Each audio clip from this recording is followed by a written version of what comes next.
think item choices do start determining your team composition. You start getting filled Mm. out, you get all that information ready to go, and a little bit of gold. And at this point, it helps them get to 20. So that's going to be a little bit of an investment. And that large rod should definitely help push a little bit of power out of those sorcerers because we're going mech for Gunmay.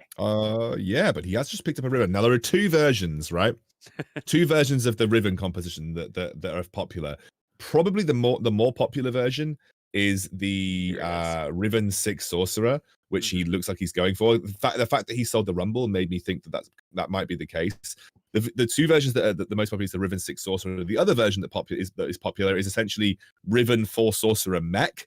But the Riven 6 Sorcerer, I think, is much easier to hit. But it does require things like the Rabadons. Gunmay is in the position where he's at 80 HP. He's probably inting it for the next carousel. He's hit that Riven already. Like, this is a really good start for Gunmay. Hitting a Riven this early on with the Sorcerer is already built up. Like, he is in such a good spot. Yeah, and let's talk about Gunmay a little bit because we even talked about this before the cast, and Crow and I talk about it all the time because he has been on an 11-week streak, I believe, on Fight Night Rising. So that means top 3 finishes for 11 weeks in a row. There are things that I've done at Excoundrel where I've never finished in the top 3, so I don't even know what that's like. But the thing about Gunmay too is he starts so strong, and I actually think we're seeing it here. Even though he's sitting at 80 HP, the way that he's been playing, he's in complete control right now. And with that Riven, he can kind of decide he's going to be a little bit more flexible in how he wants to approach the next couple rounds. Like you said, I think inting is going to be the better option because Riven is one of those item dependent carries and you want to give yourself that shot. But Gunmay, you got to look out for him in that first lobby, especially because he wins it, 5 out of 10 times, 6 out of 10 times, which I believe is like a really high percentage for a game like this. Oh, absolutely.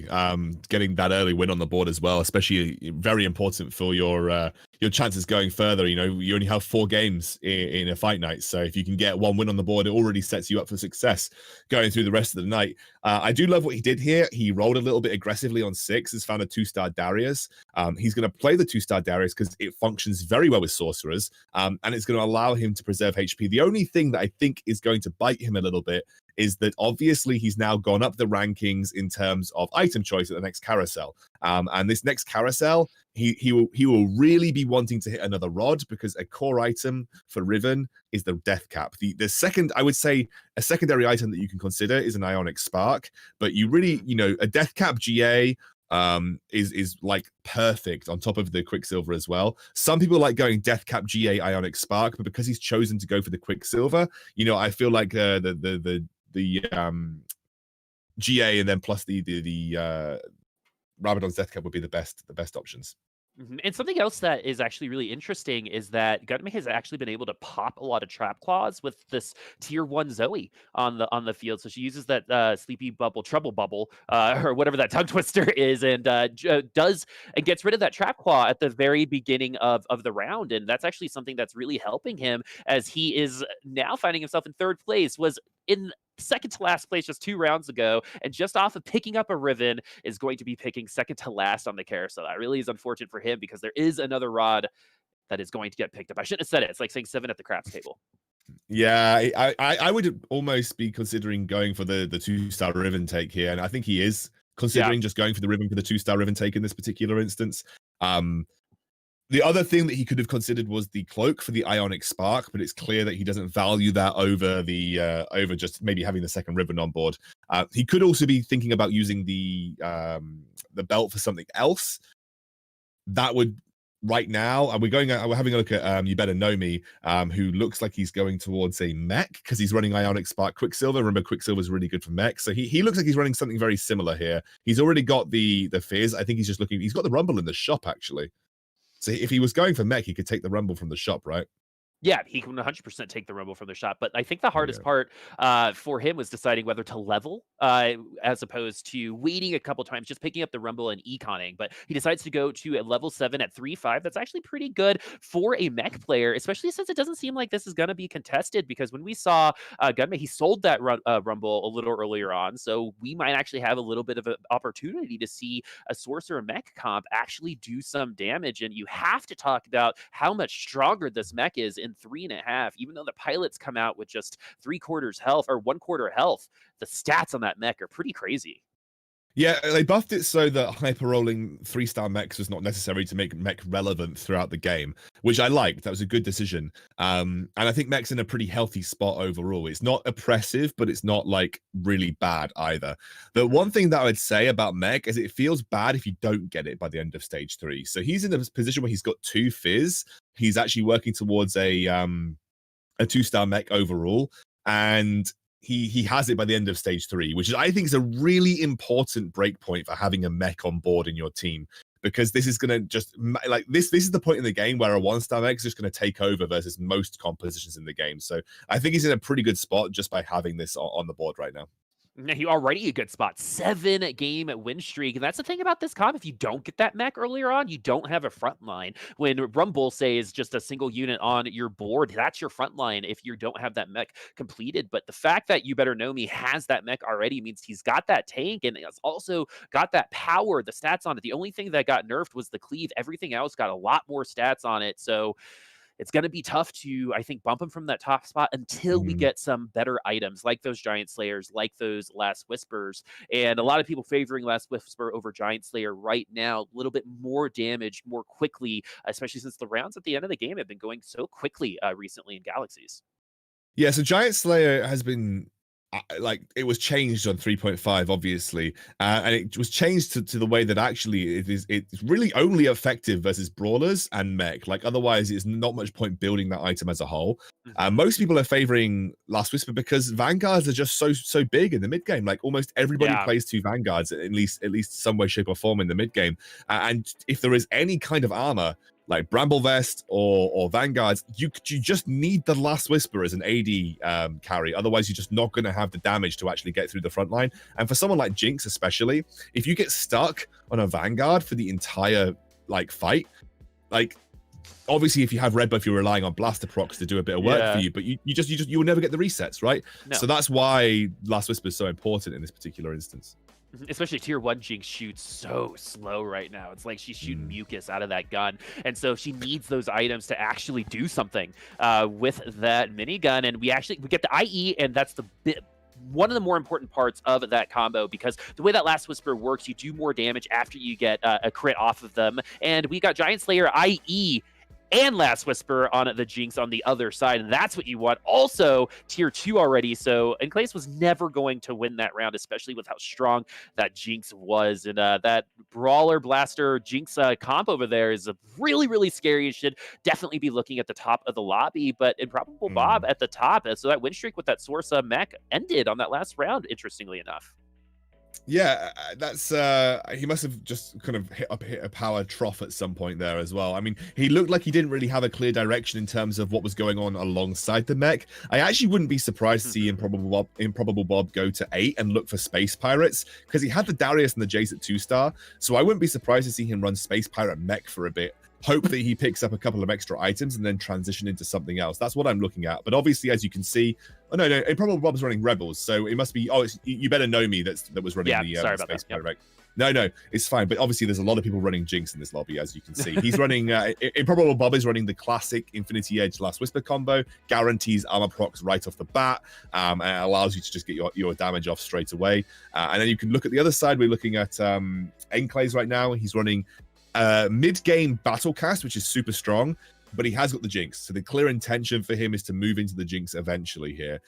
No surprises. We've got at least 3 Jinx players in the lobby, and someone, I believe it was, I can't remember who it was specifically, but we saw them with the 2-star Jinx. He was running the, I don't know if you saw this on the competitive TFT Reddit as well. The Great Lakes published a guide about how he plays Blaster Brawler, and a lot of that involved level 7 roll down to 20 or 30 gold. Now I'm seeing that all the time. Like, I'm seeing level 7 roll downs for Jinx in almost all of my lobbies. And I think that's what we saw here. The level 7 roll down into a 2-star Jinx. That's ideal. Yeah, you want to make sure that you have a little bit of economy at level 7 if you're running Jinx at all, because it's going to be a race for that tier 2 Jinx. We're already seeing it in this lobby, 3 Jinx players. So with Rodrigues already having that tier 2 Jinx, it makes it so much harder for the other Jinx players, because he did find the Jinx is a little early, didn't actually have to roll down at 7 all that much, but he is, interestingly enough, still struggling in terms of HP. He's going to start win streaking here, already is at 3. So we're going to be seeing him a little while, but look at how aggressive this lobby has actually been with 5 members under 50 HP at the 4-4 carousel. That's actually pretty rare to see.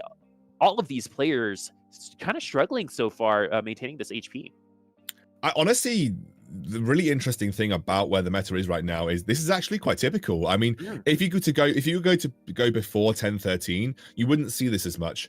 But now we're on 10.13, people are so aggressive because people are willing to sacrifice economy for levels, for the access to the key carries, Jinx, Riven, and, you know, for instance, Irelia to get your 6 cybernetics. So people are so keen to be aggressive with their leveling strategies and aggressive with their rolling because they know that the ticket to the top 4 lies in these important forecasts. And that is what we're seeing in a lot of games. And that's why a lot of games are hitting very low HP values before stage 5, because people are just so hell-bent on rolling aggressively and leveling aggressively because they need to. Because if you take it easy and you don't roll and you end up missing out on the Jinx and someone gets that 2-star Jinx before you even bothered rolling for it, where are you going with your where are you going with your composition? Because you don't, if you've built red buff, you've got nothing else to go to. So it's like that's why people are aggressively rolling and leveling, because they need to. Yeah, they got to be a little bit selfish in the way they play, or else other people are going to be selfish and take your units away from you. The mech for adrehh this time around struggling a little bit, but we've got the Asol, and he's going to be able to be A-okay. A little bit too much beef on that mech. Gets that win. 5-game win streak for adrehh, and you're actually seeing these economies starting to go down because a lot of these players are starting to level to 8 as well. A lot of these cyber players want to get as many units as possible on the board, but now we've got 6 Sorcerer online for adrehh. That's going to be a lot of extra damage, but the unfortunate news for him is all of his mech units still tier 1, but right now it doesn't matter. But eventually, especially after this next NPC round, it's going to be tougher to stay alive with that mech. Already is barely there for these next couple rounds, so I'm assuming a little bit of a fall off if those don't get upgraded. Yeah, he's got great items. He's got the Victor though. Yeah, he's got the Rabadon's Deathcap Victor with the Shojins. A lot of mech players in this lobby, by the way. I was not expecting this many mech players. I think we've got 3 as it stands. This is laellana is the other one who's in the bottom position right now. But yeah, we've obviously got this very, very powerful Victor, and with this Victor doesn't get killed, which I don't think he is. He's obviously going to start crushing pretty much everybody else, and that's what I think is giving the mid game power to adrehh right now. The one thing that I would say is that Victor with the Rabadon's Deathcap, if you've got him 2-star, he's going to carry your mid game. He's gonna absolutely powerhouse your mid game, but you need to have some kind of follow up in the later stages as well. But I think this is good enough to secure a top 4 for adrehh specifically. Loving that he's considering ditching the mech entirely, transferring items over to Riven, and running the Aurelian Soul, because Aurelian Soul is insanely busted right now. And I actually commend this decision, because if he goes for it, it frees up more slots, and the Aurelian Soul in a sorcerer comp, it's pretty broken. Yeah, I mean, the other thing about Aurelian Soul that I think a lot of people don't realize, too, is that he drains mana. So not only is he doing a ton of damage, he's actually adding utility. You put, Morellos on him, all of a sudden you can't heal just so much that you're capable of doing with that Asol. I believe on the last Giant Slayer tier list, finally in the S tier, and that's actually something I think that's worth discussing, as laellana now at 8 HP might be our first elimination, maybe a quick top 8 for them. But it's all about these 5-cost units, where the intent from Wart was to say, all right, these 5-cost units kind of slot in anywhere, especially since some of these comps can make them more powerful, like sorcerers with Asol. In terms of that ideation, what do you think about it, as people just putting in Urgots, just putting in Echoes? 5-cost units so strong, and is a reason why we see people leveling to 8 so early too. I like it, right? I think the idea behind that philosophy is nice, because that means that if you find a 5-cost, there is always a world where you would consider running it, and it would feel like it's relevant for your composition. So I genuinely like the idea behind it. I just think that unfortunately it makes it incredibly hard to balance said 5 costs, because you are never going to be able to in your head work around all the different interactions that those 5 costs have in all the different compositions. No matter how much you test on the PvE, you are never going to get all of those interactions locked down to a point where they are perfectly balanced. But I do love the ideology behind it. So I commend the ideology behind it. Interestingly, we're keeping an eye on laellana right now. He's running Mech Infiltrator, which is much worse than it was on set 3, but he's doing it because he's trying to get a top 4. Like, this is just, he's just going for best case scenario here. He's just desperately trying for a top 4. Well, and the thing about Mech Infiltrators is just without that void to go along with it, you're just doing way less damage, and the attack speed isn't enough to overcome. And you're just seeing that even though these guys are assassins and infiltrators, they could win this round, but they're still struggling a little bit. But we still might see our first elimination regardless between these two players as Gunmay drops to the bottom of the leaderboard. Justin Ezreal, and that's going to be it for Deisik. laellana stays alive. No top 8 for them, but we do have our first elimination, and look, 2 players in single digits as well. These players might start falling like flies here in a second. Yeah, I mean, like you said, it's a very aggressive lobby. I want to touch on that point that you mentioned about Mech Infiltrator and kind of talk about why Mech Infiltrator is a little bit different now. Yeah, there are a couple of reasons why. Honestly, the biggest change is No Kai'Sa. No Kai'Sa, she was an incredibly powerful infiltrator that gave you a complete AoE spread in the backline and allowed you to take down a lot of backline units. Kai'Sa was the unit that made your Mech Infiltrator good in the previous update. Now you've got a load of single target assassins who are all actually pretty poor individually, in my opinion. And that, unfortunately, is why we watched. I think are we going to see? Oh, he might actually survive here. That's actually insane if he survives. But unfortunately, also with the likes of the people like Vayne who drop aggro when she tumbles in her ultimate. Yeah, like infiltrators have just got significantly worse because of that. So yeah, I think Mech Infiltrator just isn't as strong because the infiltrators themselves just aren't as strong anymore. And they do get eliminated in 6th place. I think that's a little bit better of a position that maybe we had expected, especially with a Mech Infiltrator comp. And it's funny because the Shaco had items. Some of those infiltrators did have those items, but still unable to overcome, I think, the weaknesses of just the trait. Because, like, there is something that's extra frustrating about when you are an infiltrator player playing against the Vayne and all you see them do is just chase the Vayne around the board after tumble after tumble. It's that de-aggroing that makes that so strong, and why Vayne is such a strong unit is we get some completed items now on our 5-4 carousel. This is really going to be cherry on top kind of items for a lot of our players and a lot of our comps, as Gunmay, who usually starts off very, very strong, might actually get eliminated in 5th place. He's very far behind that 4th place player, and he's going to have to be perfect from here on out, sitting at 3 HP. Looking at their comp, Excoundrel, what do you think we're going to see? What are the chances that we're going to see Gunmay pass this round? Very, very little. Unfortunately, there are a lot of big Aurelian Souls on the board. There's a lot of 2-star Jinxes, and honestly, I think he'd have to have an absolutely insane Fizz ultimate. This is not going to be an absolutely insane Fizz ultimate, and I don't think he caught the Jinx there either. So, yeah, I think it's going to be rough, especially with this 2-star Aurelian Soul that he's facing up against. Yeah, the Zoe tries to sleep the A-Soul. That's not going to work out for them and gets walloped on it this round. And Gunmay going to get eliminated in 5th place. So we've got a top 4 now. This is kind of a different lobby. They've been functioning a little bit different than our bottom 4, a lot closer. But we have got adrehhh now sitting at 1st place. I was wrong, man. You were right. That mech ended up being strong enough. If he still is running, he had the items for that Riven. Might have already transitioned, but we have TheEnclase sitting at 9 units now. Maybe wants to try to fit in one of these 5-cost units, but do you take someone out? Do you just put in the Wukong? Do you even lock it? I don't know for TheEnclase, but definitely some options. What do you want to bet? How many of the top 4 comps are Jinx? How many of the top 4 comps do you think? At least 50% through the day is what I'm actually going to be saying. Throughout all 4 lobbies, I think 50% of our top 4 will have a Jinx in it. I think we've actually got 3 Jinx comps in the top 4. Jesus. Maybe once. I know we've got at least 2. There's a Riven Sork comp there as well.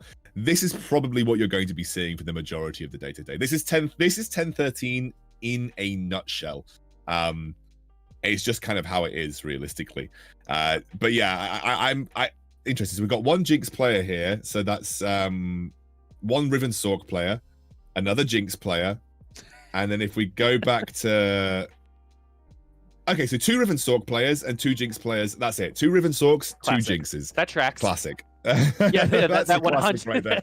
100% tracks Excoundrel. And I think we're going to see the power of Riven here in just a second, because if Riven's able to get that Wind Slash into the back line, at least you're going to proc whether the Quicksilver or the Trap Claw is on that Jinx. But that Riven has a good amount of sustain with that shielding and can stay in these fights. But look at the economy from adrehh, over 60 gold. He can kind of choose to do whatever he wants at this point. He can roll down, try to get better units, a lot of flexibility. But how much gold do you spend at this point in time, especially since you don't have to level up anymore? You don't need to spend the gold if you don't want to. What he is looking for is quite clearly a 2-star Xerath. That would be a big upgrade for him. But he obviously just trying to look to 2-star as many units as possible. But he's at 56 HP. So 56 HP at stage 6 is probably 3 to 4 losses, depending on how bad you lose, right? So he's got a bit of time before he has to roll down, but I don't think his roll down here was particularly bad. He's looking for that 2-star Xerath, and he's actually going against TheEnclase, who's already got a 2-star Xerath, which is going to be an issue. Yeah, 2-star Xerath, a little bit better than 2-star Victor, who was doing a lot of damage, but 2-star Riven might be a little bit better than 2-star Xerath, and it looks like that's going to be the case as the Xerath does fall. But that, I think it's just to show, if we got to see a Xerath in adrehh's composition, a 2-star Xerath, how much stronger that even would have been. Yeah, I think also, I'm thinking about what I would drop in this scenario. Probably, I would actually honestly probably drop the Annie because I want the Twisted Fate for Chrono. The Twisted Fate for Chrono is right now. Yeah, I think this is the correct decision, because you can drop those items and give them over to the Xerath as well. This is the correct decision overall. His comp's very strong now, to be honest with you. If he gets a 2-star Aurelion Soul, probably this guy's likely getting top 1. All right, and the other thing that I want to mention too is that Fizz has found himself in a lot of compositions recently to complement Echo or just another infiltrator. But Chum the Water's arguably one of the best ultimates in the game. Doesn't get a very good one this time around, so it could be a little bit of a struggle for adrehh as the damage is going through. The Jinx might be a little bit too strong. Does take down the Riven, but is only 1 HP, and Improbable Blob will fall. So we've got our Riven player with adrehh, and it looks like TheEnclase will be our other one. So it's going to be Riven versus Jinx, something that we expected to happen, honestly. And this is kind of like, all right, who's going to be the S tier comp this time around? We're going to get to see 2 very highly skilled players run the 2 best meta comps, in my opinion. Which will reign supreme? It's going to be up to how this Riven, I think, interacts with some of the other characters in order to see adrehh get the victory. One of the things about this is that, to be completely honest with you, it really depends on if you can get a good Fizz ultimate on the rebel pack, and if you can, how much of the Jinx shields can you get rid of before Riven or the Xerath does the damage. This is it's good, right? It's really good, and I'm hoping that might be enough for him, because I really would love to see Jinx comps lose. That's that's my main draw here. Well, good luck. It is not looking like it so far. We do have a couple more rounds to go, at least one more for both of these players. So are any of these items going to be helping out? Actually, that Star Guardian spat might help out our Riven player. Actually could have been good on Riven, but no more space on them. And now we're just kind of deciding, and we're going to go with Shroud of Stillness instead. One of my favorite carousel items in the whole game. Really good versus Sork comps as well. If you can land that on Riven, you can delay her first cast and get a significant amount of damage down into her before she starts generating her shields, which is absolutely huge. He's got the 2-star Aurelion Soul, though. This is the major carry. He's also got the 2-star Xerath into the Urgot, and despite that interaction being nerfed on the last update, it's still a very strong late game win condition. You only require a couple of extra basic attacks on Urgot before he can wind it in. And if that chomps the Riven or chomps the Aurelion Soul, like that's it for the Riven player. That's, you're done. So it's all about rolling the dice there with the Urgot if the Thresh is able to pull him in. But with the 2-star Thresh, that Urgot will be here, and it's going to be all eyes on that Urgot once that Protector comes in and ults. I think that was the Fizz. And then now he's going to be able to reset that ult potentially, but that's not going to happen as TheEnclase now falls to adrehh. Back and forth. Yeah, very much so. I think it really does depend on Fizz ultimates, where that first Riven Wind Slash is going to go. There's a lot of factors that really come into how these 2 comps interact with each other. A lot of it comes down to targeting from the Victor. A lot of it comes down to, like I said, the Riven ultimate. A lot of it comes down to the way that the Fizz actually, the Riven fires her Wind Slash. Honestly, very difficult to tell who's going to come out on top here.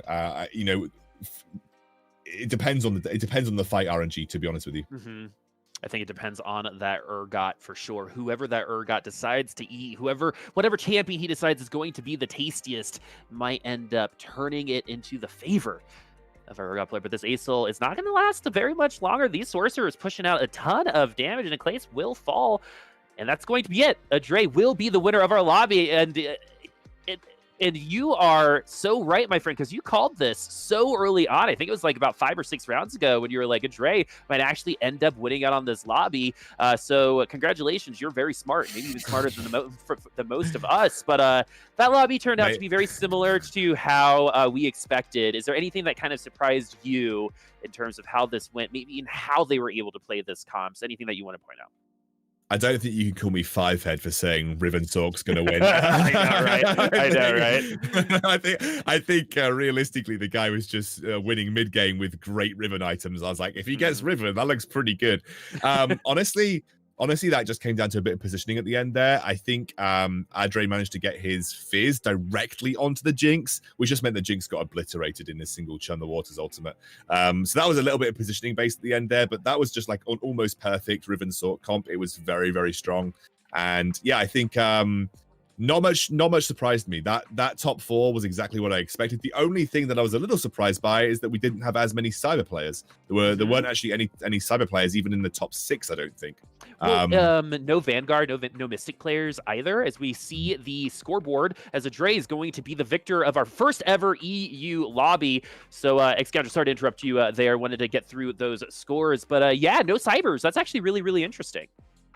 Yeah, and I think I'm expecting to see more cybers as tonight goes on. Vanguard Mystic is still okay, but it's not as good as it used to be. Definitely so. They've nerfed quite a lot of the units, but I am expecting to see more Vanguard, cybers as we go on. It just might be that we didn't get Last Whispers on many people this time around. Well, and with the Galactic Armory being the Galaxy there, with those 2 items, I think it's going to be a little bit harder to come into the components for those correct items. But we did have a Jinx with that Last Whisper, Giant Slayer, and IE, and it still wasn't enough to break through that Sorcerer comp as adrehh gets our first lobby and 10 points, setting himself up for success. Remember, if you do finish in the top 3, you're going to be invited right back here next week with Excoundrel and I for week 2 of EU Fight Night Rising. But there's a lot of other stuff. There's the Mort tournament coming up. There's that EU tournament. So if you are a TFT player, there's a Cloud9 Invitational coming up. There's going to be a lot of opportunity for you to show off, and I'm just loving the fact that there's just more opportunity in general in TFT, because if we remember in set 2, there is literally nothing for that set, for any type of competitive atmosphere, but now it's starting to build up, and Excoundrel, that's really exciting. Yeah, I mean, honestly, the more competitive opportunities that we have in the scene, the better it's going to be for us overall. I'm really excited to see how TFT develops. Obviously, we've got the TFT Worlds coming up this year as well. So I am super excited about the future of competitive TFT after patch 10.13. All right. you got to put that little bit, that bullet point right there. There's that fine print for everyone out there. Yeah. I mean, so, my viewers know me, and I'm incredibly salty about patch 10.13. So if anyone actually watches my YouTube, I'm so sorry, but it's ingrained. It's ingrained into me. I've actually really loved reading your Twitter. It's very opinionated on this patch for sure, but you straight up convinced me that I miss Kayle. I actually said on a cast earlier that I was like, I don't miss Kayle, but after reading your detailed explanations on why you like Kayle, it definitely helped me out. There needs to be a counter for Jinx, in my opinion. Jinx is just functioning alone in that role. Yeah, there just needs to be another carry or more carries that work outside of specific compositions. Kayle was really flexible, and people didn't like her, but I felt like she was healthy because she meant that you could run a carry in a composition that wasn't quite right, but you still had the opportunity with the right items and the right positioning to get into a top 4 scenario.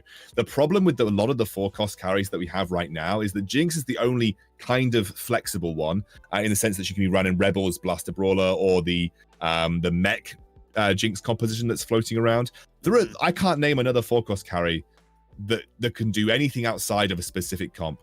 Riven is only good in Riven 6 Sork, maybe in the Blade Bros comp, which isn't seeing as much play right now. Irelia is only good in Cybers. Victor does not function outside of Sorcerers. So there isn't enough flexibility in the major carries right now, which makes it very, very, I think, one single-minded, one tracked to when you're picking up certain compositions, you just know where you're going to go. Whereas with Kayle, I think she offered you flexibility. Like she only needed Blade Master to work, and specific items worked well with her, but she was just super flexible and could fit into lots of different comps.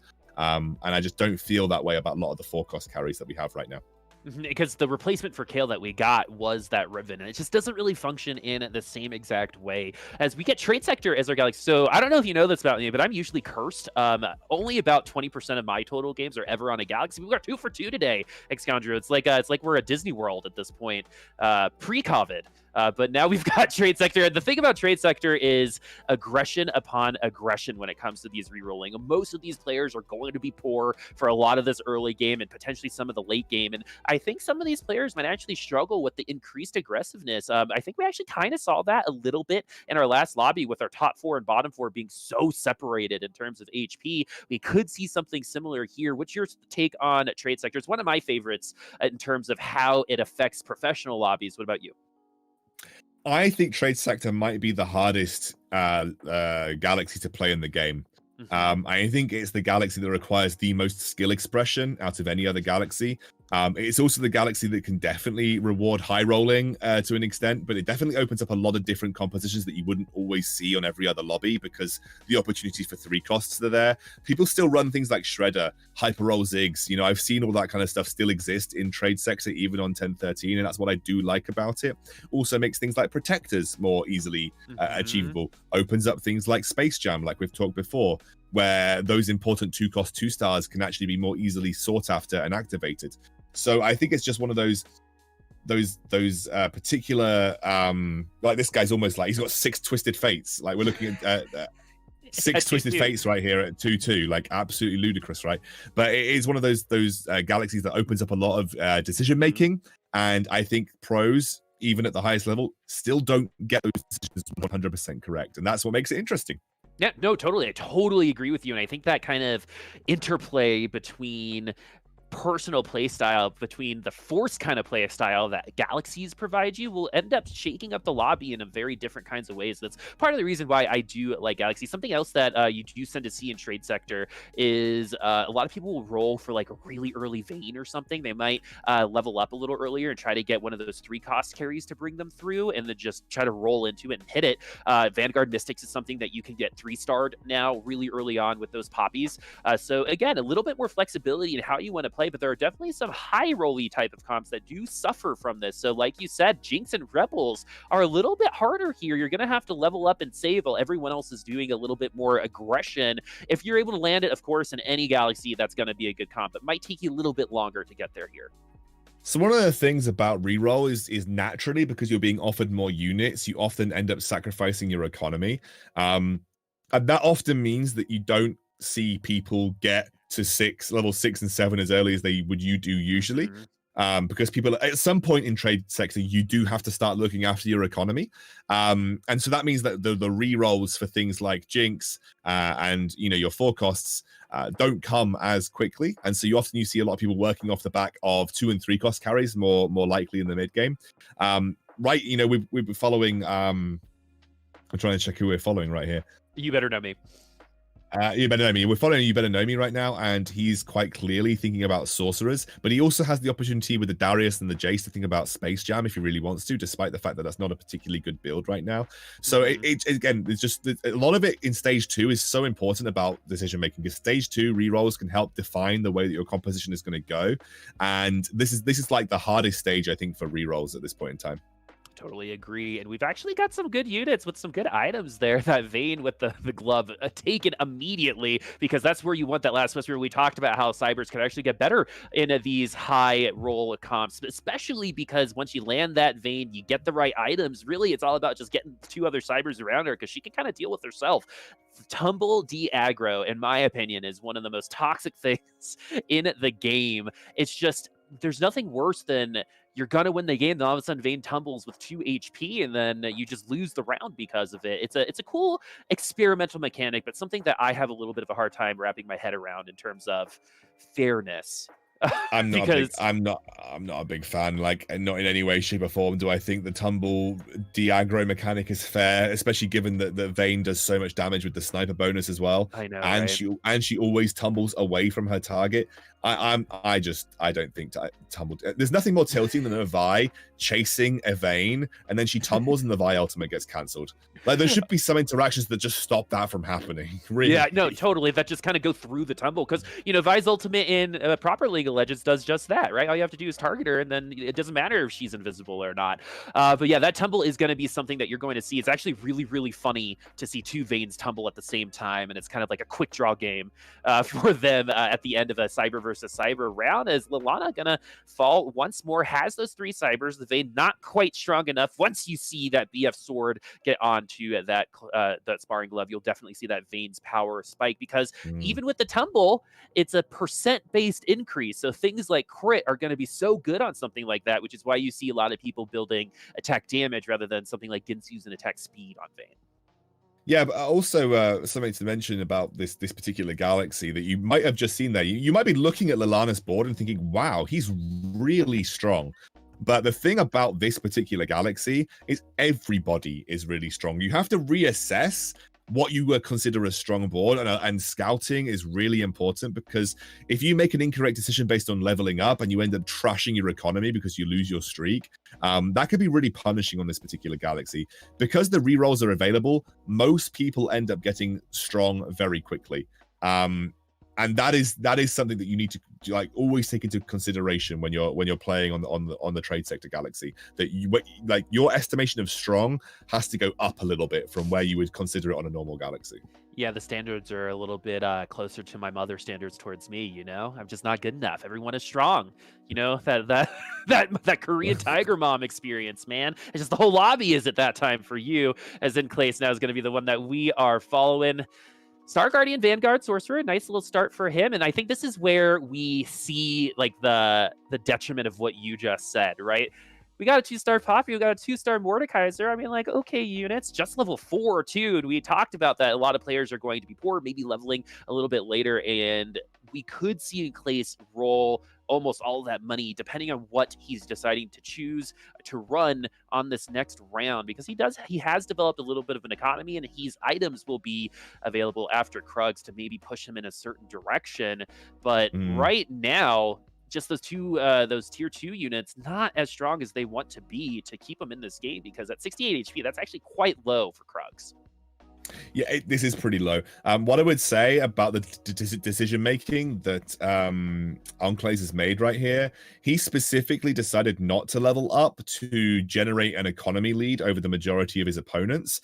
What I would say about trade sector is that 46 gold at 3-1 is good economy. This is really good economy. This would be considered fairly normal for a lot of games outside of trade sector, but in trade sector, this is actually a pretty good economy situation to be in. So he made that decision to sacrifice early HP to try and build economy, because if you compare him into adrehhh, who's also level 5, he's at 20 gold. So obviously you can see the decision making that TheEnclase has made has been specifically to, I imagine, try and use the interest to level up, and then when necessary, use that economy advantage to try and search for the Riven, which he is clearly going to be looking for with this particular composition. Well, I think the other thing to kind of think about is, because other boards are going to be naturally stronger because of all the reloads, rerolls, you're going to be, I think, a little bit more confident in knowing how to lose streak. If you're someone like TheEnclase too, right? You can purposely put a weaker board down and get that 5-6 loss streak. And now that he's at 50, he went and won that game. That's almost perfect for him in terms of how he wants to approach this. So he potentially might continue losing a little bit more, which is not best case scenario as he continues to catch up. But the way that he's developed this economy, he's definitely given himself an opportunity to flip the script a little bit and get himself out of this bottom of the totem pole position. Yeah, what I'd say is if I don't think he's going to be dropping, I don't think he's going to be going much further than maybe second pick on the next carousel. The ideal scenario, I would say, for TheEnclase right now is once we get to 3-5, then we are looking to go and build a strong comp.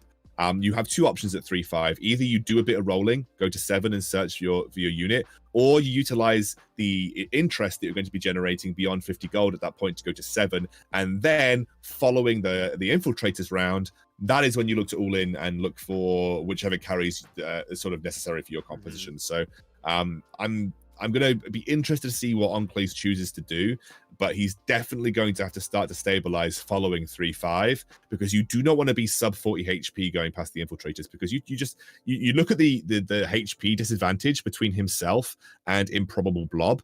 Like, that's 40 HP already that he has to close the gap on. Now you might say, well, he's trading economy for strength of board, right? But at some point, TheEnclase has got to close the gap on strength of board.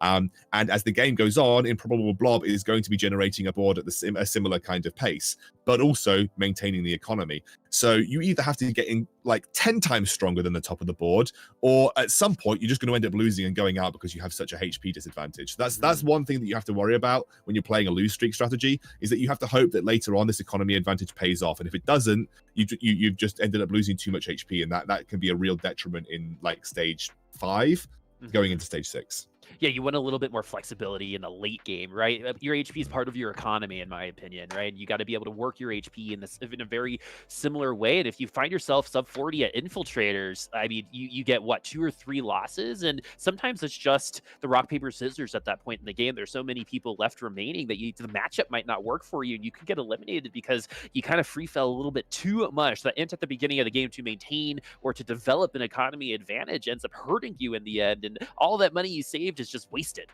because you're dead.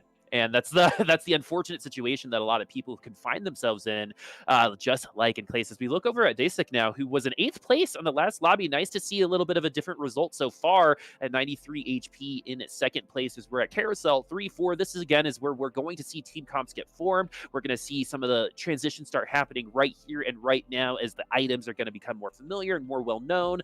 But Deisik sitting at 50 HP. That's really, really great for him. And looking at this comp, we're looking at some Rebel infiltrators.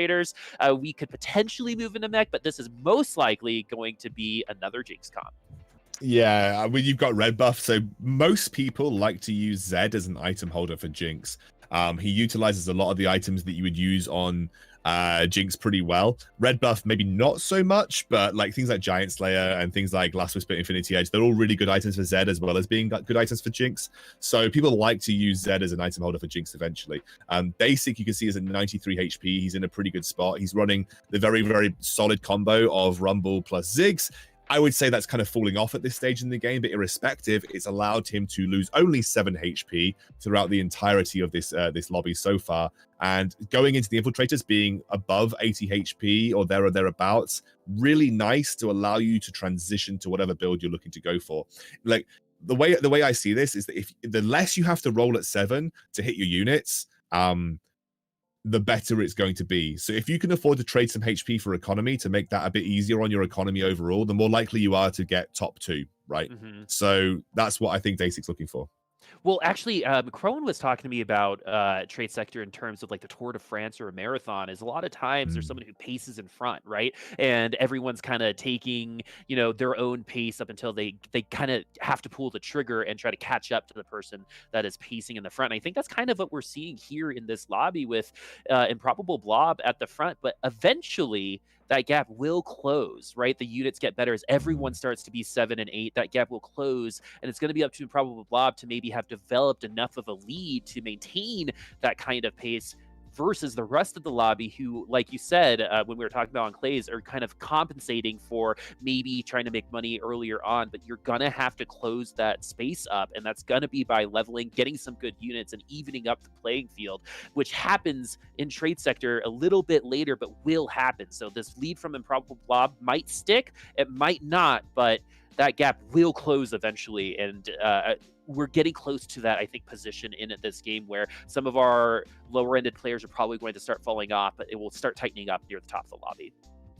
What I would say about having a HP advantage at this stage in the game is that, like, irrespective of how you do, as long as you don't completely fluff stage 4, like as long as you don't hit nothing and your comp ends up being trash in stage 4, that HP advantage is usually enough to secure you a top 4, because people have got to lose and people have got to win every single round. Obviously, there's certain cases where draws can happen, but they're a little bit less likely. But people are going to have to lose and people are going to have to win in most scenarios, right? During stage 4, if you've got a 40 or 50 HP advantage on the bottom of the table, it's just likely through pure HP advantage, irrespective of the way the boards are, that you're going to be able to win through pure ability to tank the blows better than everybody else. And then if you put on top of that you're improving your composition at the same time, it's going to give you even more time to work with it. So I always think it is better to work with an attempted win streak. Everybody would say that's really obvious, because that HP advantage can often be a massive factor in its own right. We've actually had a couple players in Fight Night almost specialize in developing an HP advantage, just going for top 4s. There's a player named Duaku Abuser that was here for 3 weeks that would just start super strong and then fall off on every single lobby, but develop such an advantage that he just top 4 and was back for 3 weeks. So it's a legitimate strategy, and that's the thing about TFT. It's not about winning every single lobby. It's about being consistent through them all. But this team comp is totally different than what we saw in Clace running a little bit earlier, as he's transitioned over to Mech Pilot, has the Riven. So this could be, that Mech Pilot Riven sorcerer that we were talking about a little earlier. He might transition into traditional sorcerer Riven comp a little later. Look at the Z-Rot portal. Now, this is an interesting discussion to have, right? Because Z-Rot portal, most people would not consider an optimal item on Mech, right? Most people would say Z-Rot portal, it's cool because you get a guaranteed 2 Z-Rots from the Mech, and then the Mech Pilot that eventually uses it as well. But most people would say, I would prefer other items over Z-Rot. Because the Z-Rot unit taunts when the Mech dies, the Mech Pilots that jump out at a quarter HP are much more likely to actually have an impact or get their ability off, which I find really interesting with Z-Rot portal as an item on the Mech. I don't know if we're going to get to see it on this particular one here, but I want to show you that if the mech dies and then the pilots survive, they all get taunted by the Z-Rot portal, and then you might see that the Mech Pilots themselves actually have a bit more impact. You see they actually killed off a couple more units here. Rumble's going to run over because there's another Z-Rot portal, and actually won the round. Super cool. Exactly. Run the round specifically because of Z-Rot, which is really interesting.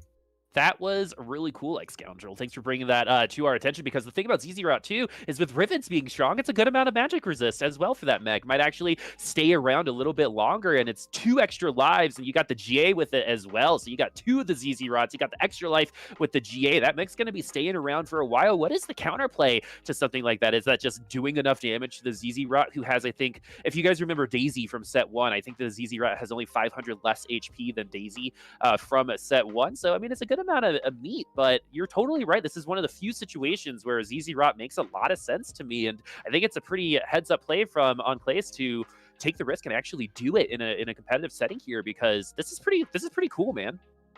Yeah, it's interesting because I'm trying to think, in what situations would this be good, right? Like, in what situations would Z-Rot portal on the mech be good in a lot of scenarios? And I'm thinking, like, the more I see it, the more I like it. Like, I love the ability to taunt when my mech dies, so that my mech pilots who have got about 2 HP when they get ejected aren't immediately getting killed. Now, the one thing that will counter that is if your Jinx has got resets already. So if your Jinx has got resets already, she's just going to start killing the majority of your mech pilots anyway. It's going to be weak to blasters regardless in a lot of instances, and obviously blasters being pretty popular right now.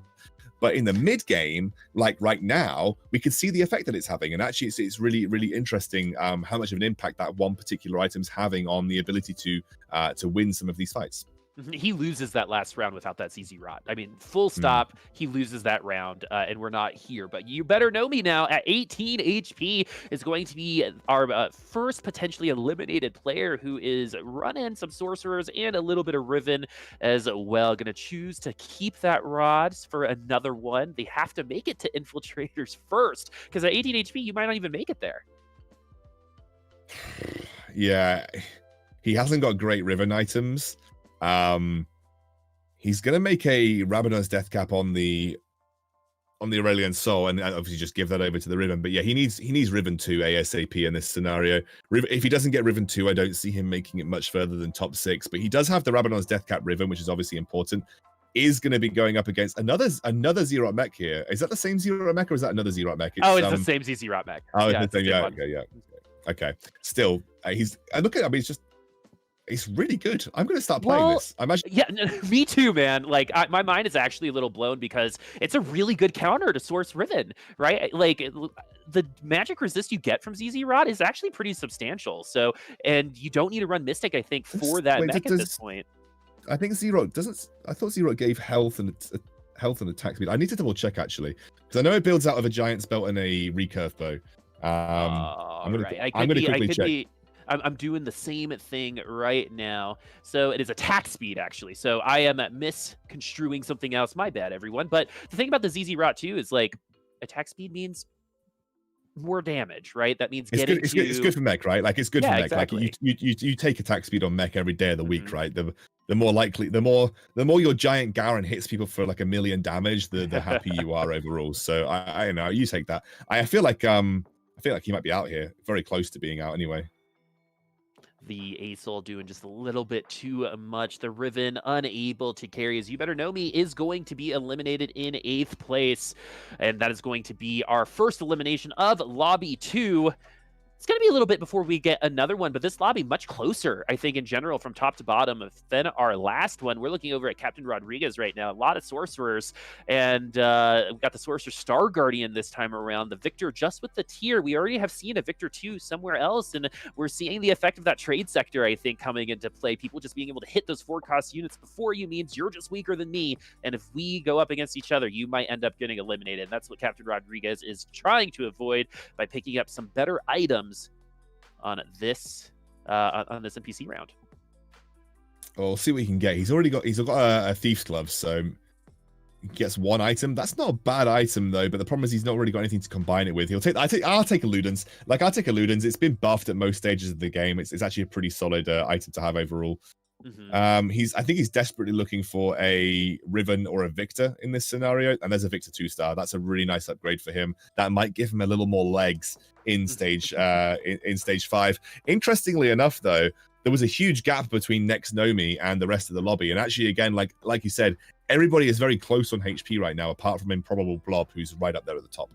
Exactly. So CaptainRodrigues now with that 6 Sorcerer, 3-star Guardian, no mech this time around. We got a little bit of extra attack speed with that Chrono. That should help them get to their ultimates a little bit more. Rough choice of items with that Thieves Gloves on that Syndra. You definitely want a little bit more AP with that Thieves Gloves. The Riven is in at the backline along with that Vi, who is going to fall. These Sorcerers a little bit tankier than I think expected. Big Gnar ult. Unfortunately, there's no one around to follow up, and CaptainRodrigues will take down Gunmay. Yeah, we haven't really kept too many eyes on Gunmay, but he's currently in 3rd. Looks like he's running Rebels and has just hit Jinx 2. So he's got Jinx 2, he's got Aurelion Soul, he's running with an Echo who's got a double Frozen Heart, by the way, which is an absolutely insane Thief's Gloves roll on a Infiltrator. I would say Gunmay's in a pretty good spot. He's actually not running Rebels, he's running Brawler Blaster, but you run 3 Rebels in Brawler Blaster for the most part. This is a really solid comp, has a really strong mid game. It's not a comp that you often top 1 with. It usually gets outclassed at the end by Riven Sorcerer, usually gets outclassed at the end by 6 Rebels. So he's probably more looking for a top 3, top 4 scenario with Brawler Blaster.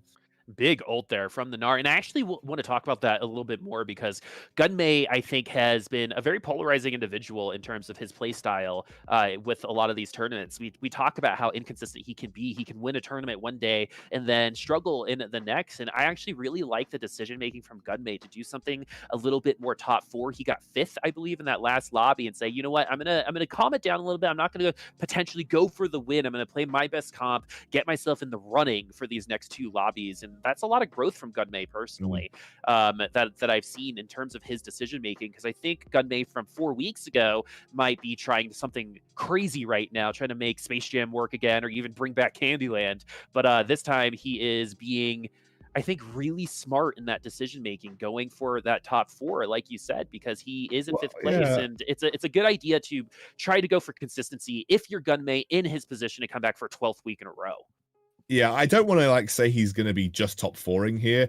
One thing that we should know is that he has got an Aurelion Soul pretty early on into stage 5, which is always a really big bonus. Plus, he has what I think Fluffy considers, and Fluffy is kind of what we would consider a Jinx specialist. Fluffy considers the items that Gunmay's Jinx has to be perfect, like Runans, Red Buff, Deathblade. He actually prioritizes those above almost any other Jinx items in the game. So this Jinx 2 with these items could go the distance. It's just that the Brawler Blasters generally tend to have a really strong mid game. Then they start to fall off as you get towards late, and they get outclassed by some of the stronger late game compositions. But right now, this is the Gunmay territory. Like this, right? Like stage 5 is absolutely pure Brawler Blaster territory. And unfortunately, adrehh might not last much longer here, as 1 HP and a dream remaining from our previous lobby winner, from our previous winner of our lobby. So this really opens up the top 3, literally for anybody if he finishes in 7th place. He has to be able to win streak all the way to the end, potentially to a top 4, because that is capable. I mean, with the 23 HP on a Deisik, I think you can sneak into the top 4 if you're adrehh, but the comp needs to work out. Getting into that Echo is a really big deal. Selling the Irelia to get a tier 2 Caitlyn is going to mean we've got some Cyber Knights, we got some Mana Reavers, and these Cyber comps actually not doing too hot so far today. We have changed Vayne into a Blade Master, but without an IE, it's actually going to be a little bit more complicated. IE much better, I think, on Vayne than that Deathblade, especially since there's no like blaster procs to get extra stacks on it. It's just single target damage. We're going to be face tanking that Echo, who is going to be able to get that ult off. That's a really big deal to get some extra damage. adrehh still, though, in control of the fight, as his Echo will proc, and the HP just a little bit too much, especially with that redemption. But the Acel ripping through a little bit more of that HP. That was really going to be adrehh's win regardless. Gunmay falls, still sitting at 1 HP though, Excoundrel. He's in a pretty strong spot with Cybers. Obviously, he'd love an Echo 2. Echo 2 would really help solidify his position in the game. I'm not sold on Blade of the Ruin King Vayne. I think that she attacks too slowly for the most time to be able to make a huge bonus out of the 3 Blade Master bonus. Also, I've never been too crazy about 3 Blade Master bonus in general. But I think given the scenario, this is probably the best case he could have asked for. That's a little bit of a misposition on the Vayne here. I'm wondering if he's going to get punished. No, he's going to get punished by the Fizz surely here. Oh, but the Fizz isn't giving aggro to that Vayne. The Chum the Water is actually going to miss. So the Vayne is just a Grandmaster level player, apparently, because it's going to finish this with full health. The Tumble actually coming into play. The Fizz, all you needed to do was look backwards, buddy. But adrehh is actually going to eliminate Rodrigues with that 1 HP. You know, we said he could potentially sneak into that top 4, as Gunmay also losing some HP. This lobby is close. I actually think the positioning of Vayne worked out better than he would have done if he'd put it in a normal position, because the Fizz only tagged on to the Vayne, and when Vayne reset aggro, it went to the closest target, which was one of the melee champions in the front line. If the Vayne was in the original position, the Fizz would have stuck, I think, to the Caitlyn, and then actually Vayne might have got hit by the Fizz ultimate. Secondly, the Vayne tumbled at the very last moment out of the Victor Beam and didn't take the damage from the Victor Beam, which was, I mean, he absolutely, like, crazy. I think accidentally just like smurfed that round. Yeah, I know, he like styled on him. Yeah, we've all played against that Smurf Vayne in our League of Legends games, and we just saw it in TFT.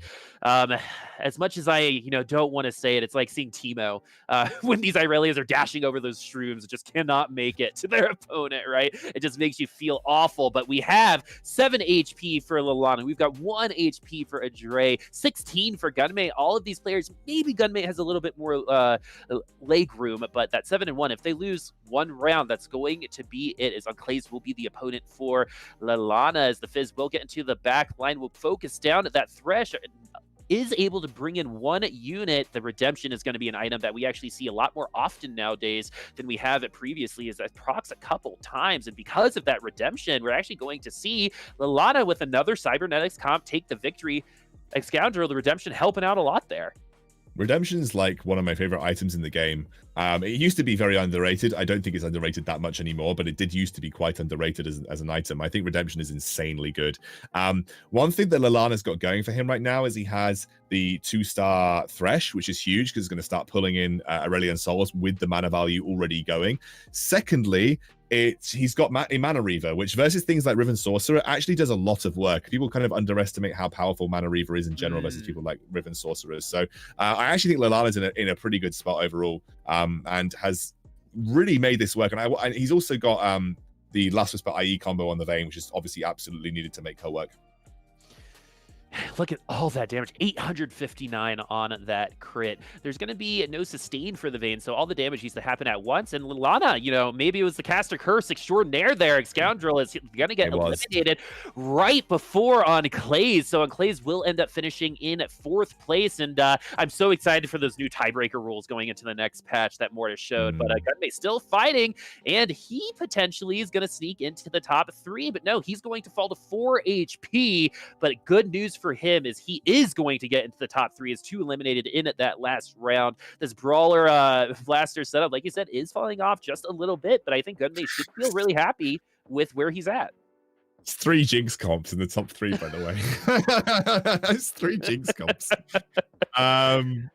Yeah, I think he might be. He could be Improbable Blob. I don't think he beats Deisik. I think Deisik's the strongest in the lobby by a country mile right now.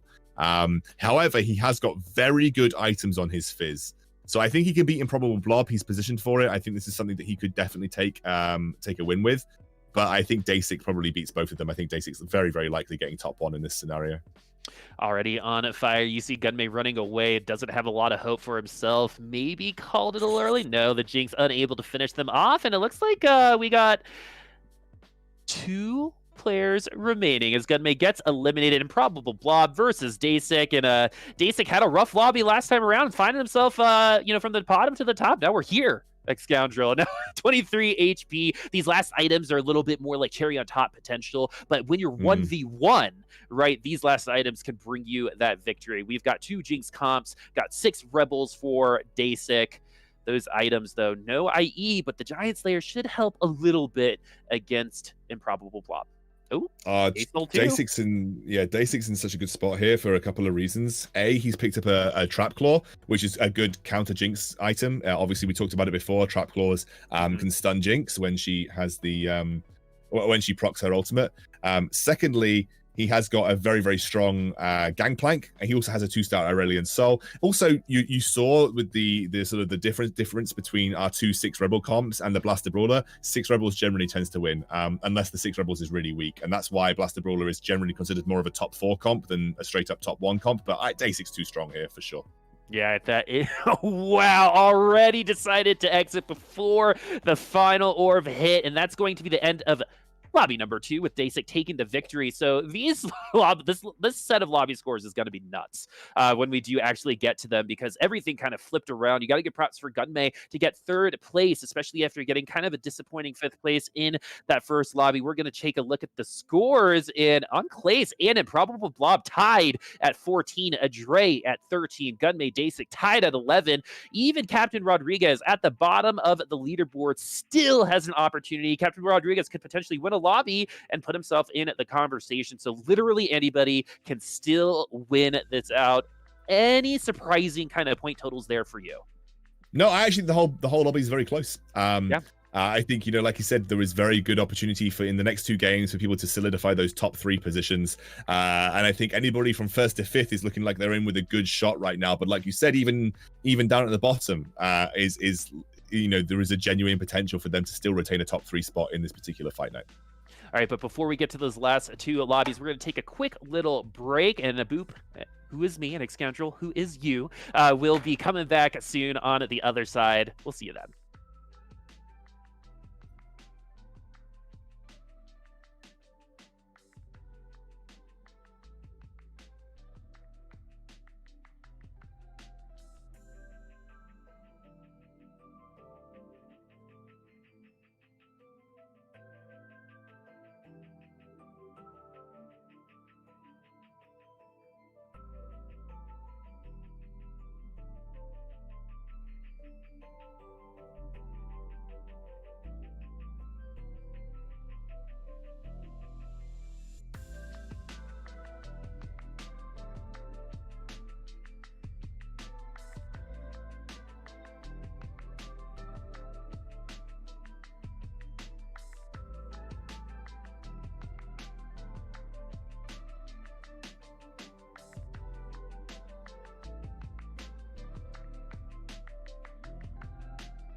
Welcome back, everybody. Boop and Excoundrel back again for Lobby 3, Fight Night Rising, the EU edition.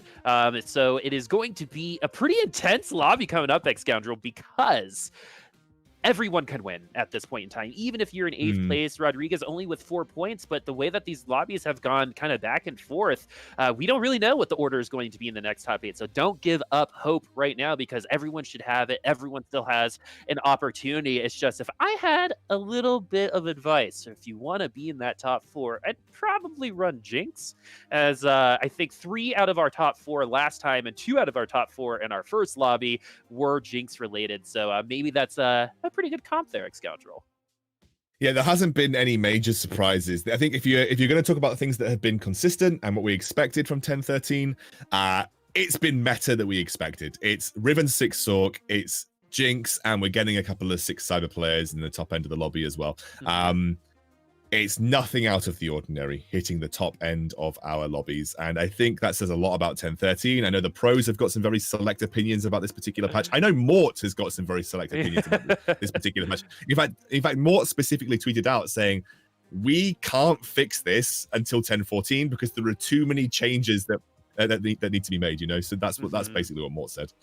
You know, what's actually really interesting, too, because before 10.13, everyone was jazzed about where the game was, right? And 10.13 came out, and then all of a sudden, everything that was good was still good. And remember, the changes for that patch, too, were very small. It was trying to bring maybe some of our lower performing comps up, but didn't really bring any of our top performing comps down. There were some adjustments to, you know, brawlers. There were some adjustments to Jinx, but none of that really mattered in the end, because the comp that really died with this patch was that really cool high roll Blade Master comp, because Blade Master's got nerfed. But other than that, it's been kind of the status quo to see, you know, the Source Riven, to see the Jinx Rebel, the Jinx Brawler, along with a spattering of Cybernetics, which, you know, 3 months ago was the comp everyone was complaining about.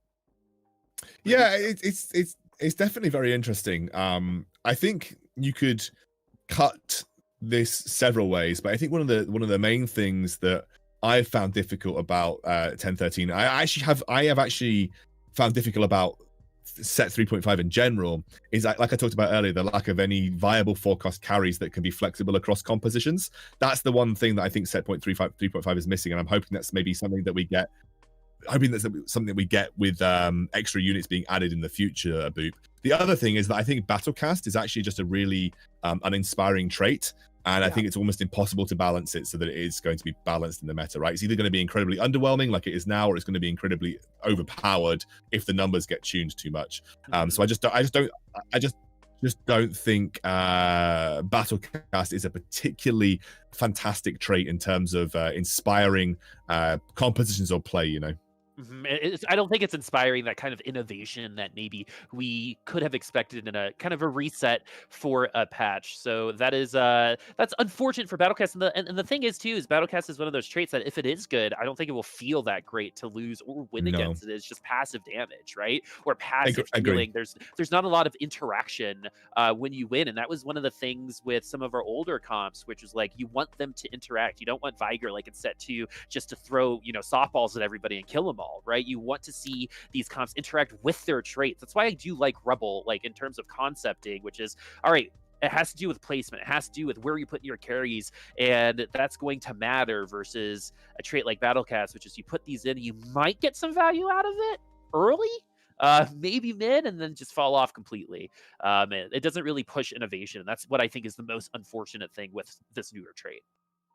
I agree. I'm completely on board with the way that you were talking about Battlecast. I think it's just very unfortunate that it is very linear in terms of what it offers, and I think unfortunately it's never going to feel good if it's in a good position in the meta, and it's never going to feel good if it's in a bad position in the meta. And because it is a raw damage, healing or damage trait, I just get the impression that it's never going to be in a sweet spot. I don't think a sweet spot exists with this particular trait. So I'm hoping that, I don't know if this is the case, but I'm hoping that maybe a mini rework is on the line for the Battlecast trait as a whole. But you know, let's kind of, we have to, the way that that I see it now after kind of reflecting on 10.13 in general is that we're all dealt these hands of hand of cards, right? We all have the same meta to deal with. So clearly, you know, none of us are special in the way that we have to interact with 10.13. Everybody's got to deal with it. It's just about finding the best way to deal with it. And that's why we're seeing these more aggressive strategies come out, because this is the adaptation that was needed to actually get yourself consistent wins. Yeah, I mean, lobbies just in general, especially at the highest level, have become way more aggressive. It's funny because in previous metas, it's like, oh man, just spend your money. Everyone was just weak until they got to 50 gold, and that's when the game truly started. And now, with a lot of these changes for this set, but hopefully more changes moving forward, this aggressive approach is one of the few ways I think you can actually affect the game in like a macro sense, right? You push aggression and you take a bunch of health, the game just lasts shorter, and that's why we see by the time we get to Arc Raptors, people at 30, 20 HP, people who just can't catch up to that kind of pace. As we're looking over at adrehhh, who's running a standard Vanguard opening with Nautilus. Something we're not seeing either that we actually have seen quite a bit of, and I'd love to hear your take on it, is the Astro Sniper comp. We've seen it counter a couple of team comps a little bit later on in the lobby, because you can kind of run like a half sniper, a half cybernetic comp for like a little bit. But you really want to get to that Teemo. It does depend on items, but we haven't seen it once so far today. Yeah, the funny thing about Astro Sniper is I think if that comp existed and was viable in the meta right now, this entire patch would be 10 times more tolerable. If Astro Sniper was viable, we would actually have another comp that could threaten. The problem with it is that Jhin is just a bad unit. Like, Jhin is just a really bad unit. Just by the way he's designed, he deals damage too slowly, and that unfortunately is counteracted by the fact we have a very burst heavy meta. Like, we have Riven 6 Sork, we have Rebels with Jinx.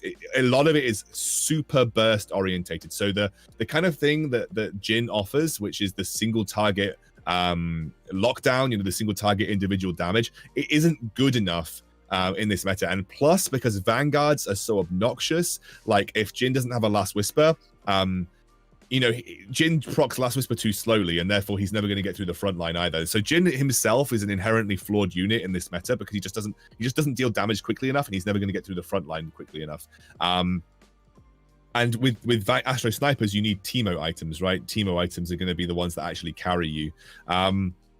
I don't know what it is in particular about this meta, but it's just that Teemo's a little bit unreliable, and because you don't have another secondary carry, because Jhin is so bad, that's probably why they've kind of fallen off. Plus the fact that Gnar got nerfed and the fact that Nautilus got nerfed, you're just seeing nerfs across the board to our boys Astro Sniper. Yeah, I mean, man, it just sucks, dude, because we got Battlecast, we got Astro, and unfortunately, neither of them right now are really hitting it hard. We had a hot minute with Teemo where he was a tad strong, but with these changes, it's definitely brought them into a lower point. Something we actually haven't seen either are any spatula shenanigans with Protector Asol, which I'm totally cool with, because I don't know, last week we actually had a lobby end with 2 Protector Asols, and they literally just flew next to each other for like the entire round until we hit overtime, and whoever got the shield first died first because of the way overtime worked, and I just want to avoid that as much as possible. So let's keep the spatulas away for now, because that's the type of interaction I don't like. That's the lack of interaction that I was talking about with Battlecast. It can be frustrating with Asol as well. But this is just your good old regular no Galaxy TFT lobby, and I actually really like this because there's no shenanigans. There's no nothing. It's just going to be pure TFT, which actually we don't get as much anymore because of all of. Actually, no, I think it's wrong. Nice Star Cluster. Yeah, I was going to say. We were talking so philosophically about Battlecast earlier. I must have missed it. But yeah, Star Cluster is going to be a little bit different than what I was saying. But Star Cluster is going to be closer to Trade Sector in terms of, I think, that aggression, some of that early game fun. So some of the interesting things about Star Cluster is that it doesn't actually affect the game a huge amount, but actually when you come to especially Carousel Round 2 and Carousel on Stage 3, essentially you sometimes forego the best item to just pick up a unit you can immediately slot into your composition. Because the best thing to do, especially off the Stage 2 carousel, is just whack a 2-star on the board that is going to be relevant for you. And you'll see a lot of people do this in a lot of circumstances. They will actually just slam the 2-star on the board because it's relevant for their composition. In this particular case right here, you probably keep the Yasuo and add the Ziggs. Then you got three rebels with Yasuo, right? So that's that's something that you think about when you're playing the particular star cluster composition, because you can get really good units to help carry you through the end of stage 2 and the start of stage 3. And that's really the only decision-making processes that go into star cluster, to be honest with you. All right. I actually really like what YouBetterKnowMe is running right now. It's just strong units. You got the tier 2 Yasuo, just a strong unit, especially in the early part of the game where his ult's going to be able to delete whoever he ults, and it's going to be the Vayne once he gets there. Oh, no, he's going to go and ult a little bit closer. No RFC to get to the Vayne, but at least it's going to be a 3 versus 1. And he's even seen, just like the Vayne lasting a little while longer, always was going to lose that round, but even with that tumble, was able to push in damage. And in the early game, if the Vayne's able to take 1 unit away, you lose by just a little bit in that round. Maybe you win the game by 2 HP, and it's because of that one tumble that we just saw right here, right now. That's one of the coolest things about TFT, is the small little things that happened in round 2-6 might actually affect you in round 5-2 a little bit later, based on your positioning or even the units that you're letting carry your items. It's it is something you have to think ahead on.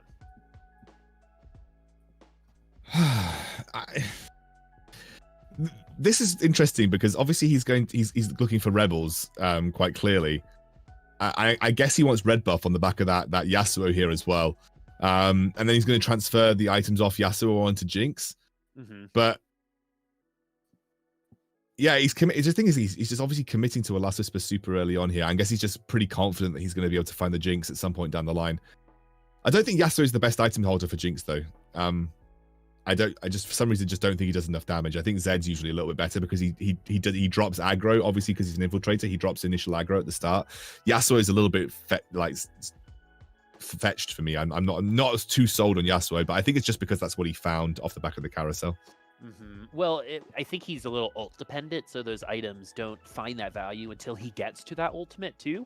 And so when he gets to that ultimate, he finally does something, and maybe by that time the rest of the team's already dead. It can be it's not a little inconsistent. Yasuo is, in my opinion, one of the most inconsistent early game quote-unquote carries that you can have, because there are just certain items that don't kind of work on him. You do need the RFC if you're really going to try to get Yasuo into that backline with that ultimate, because of the hex changes that happened a couple of patches ago. But you really want to find the consistency with these comps, and Yasuo is not really going to find that for you, as laellana has some brawlers, has some sorcerers as well, has a little bit of flexibility, but with those items, with that giant slayer, could be good in the early game. But we also have a Nikos, and whenever you have a Nikos, there's always a little extra decision making in terms of what you're going to do in that round, especially when we get to some of our later rounds, when slamming a Nikos on, are you going to choose a tier 2 Vayne? Are you going to choose a tier 2 Wukong a little bit later? We don't know, but especially with Jinx being so valuable right now, it might be good just to save it if you're going to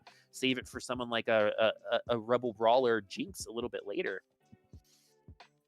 I think when I find Nikos in this scenario, especially if I'm thinking about like a Jinx composition, especially with the current meta, like I am 100% just going to be slamming on a Jinx as soon as I find that Jinx. Like you are so like highly competitive for Jinx in this particular meta that as soon as I find 2, that Nikos is going straight onto it. In other metas, I might be like more likely to save it for like I might be more likely to save it for things like Gangplank or things like Aurelion Sol. But in this meta, I'm slamming it on Jinx. Like it's going straight on Jinx. Like there's no decision making involved there. Yeah, okay, maybe in Cybers I might put it on Vayne, but realistically that's not always necessary. But it's always going on Jinx. If I'm playing a Jinx comp and I get a Nikos in this meta, 100%. I mean, why not? I mean, 3 Jinx players got top 4 in the last lobby. I mean, it just gives you that kind of opportunity to be confident in that top 4, and you've got okay items for her. And with these item components, you might be able to find the better items with another sparring glove and 2 more sparring gloves. You're going to be good to go when it comes to those items. The IE Last Whisper combo that a lot of people are running, and this time though, we're going to be putting in a little bit more value with those sorcerers. And Annie only ults if she's about to die.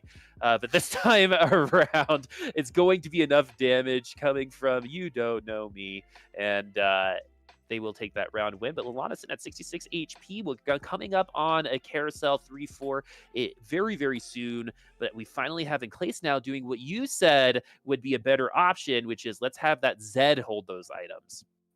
Yeah, Zed is just a better item holder for Jinx because he actually is more likely to get the damage down. He's more likely to be able to kill off a couple of units. Plus, he dives to the back line where most people have their most vulnerable units. Plus, this item combination on Zed is filthy. Like, it really is, especially with a 2-star Zed. I'm expecting TheEnclase to do some serious work with this, plus with the Infiltrator bonus. But I mean, look at this. Everybody in the lobby is considering doing the same thing right now. You can see Gunmay also with the Zed with Infinity Edge. I'm expecting a lot of attempted Jinx plays here.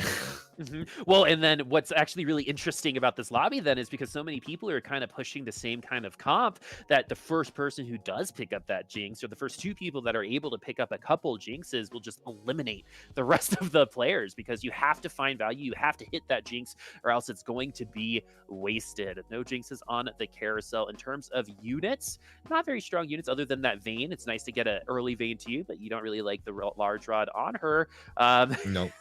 Anytime I see a Bard in this situation, I think about grabbing it just for the memes. But overall, not a lot of changing. The items here, though, pretty good for some of our players. What I would say is that a Vayne with a rod is not awful, because Ginsu's is still an okay item on her, right? Ginsu's is still a perfectly acceptable 3rd item, though. That's the way I would phrase this. It's the acceptable 3rd item for Vayne in this particular circumstance. Like, unfortunately, the cold hard truth of Cybers is if you don't at least have Last Whisper, you can't play Cybers, because you're just never going to do any damage for the most part. But what I'm starting to notice in this meta is that maybe Last Whisper isn't as relevant or as necessary, because the Vanguard meta, the Vanguard Mystic meta, for instance, where mid-game Vanguards were hugely popular, isn't the case. We're actually seeing a lot of people default back to Brawlers. We're seeing a lot of people default back to Rebel sort of front lines. And actually, I'd be interested to take stock of the lobby and see how many people are actually running Vanguards heading into stage 4, because this might be a read that maybe Last Whisper isn't absolutely necessary. Like, we could see here, Rodrigues, he's not running anything that would require Last Whisper. Most people that I've seen in this lobby are not running anything that would actually require Last Whisper. So yeah, very interesting to consider that. I think we've got one person running. I've been told we've got one person running Vanguard, right? Yeah. So just one person. So you're totally right. And that's something that I think really goes undervalued, and something that even pro players are still having some learning and some innovation that we can go through. It is, how do you use information, right? How do you approach the information that you've gathered? With one person running Vanguards, are you going to make that person really strong by not running Last Whisper, right? Is that person going to get an inherent advantage in the lobby? Or are these other players going to just not care and hope that person gets eliminated? That's kind of the question in terms of information gathering I have for you, Excoundrel, because I think that's a tough one to ask or answer. What I would say is that I think Last Whisper is a terrible item if there isn't Vanguards. So I think 2 Vanguards you can overcome with like something like a red buff. 4 Vanguards you absolutely need Last Whisper for, but because we don't see much 4 Vanguard Mystic anymore, and that used to be one of the most popular comps on 10.12. Maybe the need for Last Whisper is actually dropping off, in this particular meta. And that might open up the opportunity for extra offensive items to be considered. Things like that. That's why the Runan's red buff Deathblade Jinx is actually really powerful, in Fluffy's eyes, because actually not many people are running Vanguards whatsoever, right? And so like the need for Last Whisper drops off. But obviously when people are running Mech and people are running Bramble Vest, that does make the Last Whisper much more necessary in general. But regardless, maybe Last Whisper isn't maybe a correct item choice in like a default situation, even for the Vayne, for instance, in Cybers. I literally maybe 6 minutes ago talked about needing a Last Whisper for Vayne, otherwise you're not going to do well. But actually now on reflection, maybe you don't. Maybe the need for Last Whisper, i.e. Vayne, is a little bit less so, because as we said, Vanguard meta is kind of slowly phased out a little bit. And you got to counter your lobby, right? Each lobby is, will adhere to the meta a lot of the times, but you got to adhere to your lobby's lobby, especially in your lobby's meta, especially in a tournament setting like this, right? Where things can be a little bit different, and not building that Last Whisper, I think, like you said, is a very, very heads up play, as we see a Deathblade on our Ashe here. And that's going to be a much better item if you're not hitting that kind of meat, that armor on the other side. That extra AD is going to find more value just inherently, as we do get a Gnar 2. That's a big deal for laellana, who is at 30 HP and running the Astro Sniper composition we were talking about earlier. I think actually, let's go ahead and put the Nikos on Teemo here because he almost single-handedly won that round for you last time around. But we're going to keep that Teemo with 0 gold and 8 losses. You only get 1 or 2 more chances to develop this comp a little bit more, and you're going to run that ZZ Rot on Gnar. So after that ult, we're going to have that aggro go into that ZZ Rot. But are you even going to be able to get there, because this Astro Sniper composition is folding in the back line, but doing well in the front line right now? It doesn't seem like there's enough damage for Gunmay to break through this Gnar, but it's going to be pretty close. 2-star Gnar is very strong. He gets a big AD bonus. But the problem that laellana has got is that he hasn't really got any damage in the backline. Like the ultimate combination is Morello's and blue buff on the Teemo, and obviously with Teemo 2-star. I'm guessing he's looking for a Jhin, because so he's looking for the Jhin so that he can have the Dark Star bonus.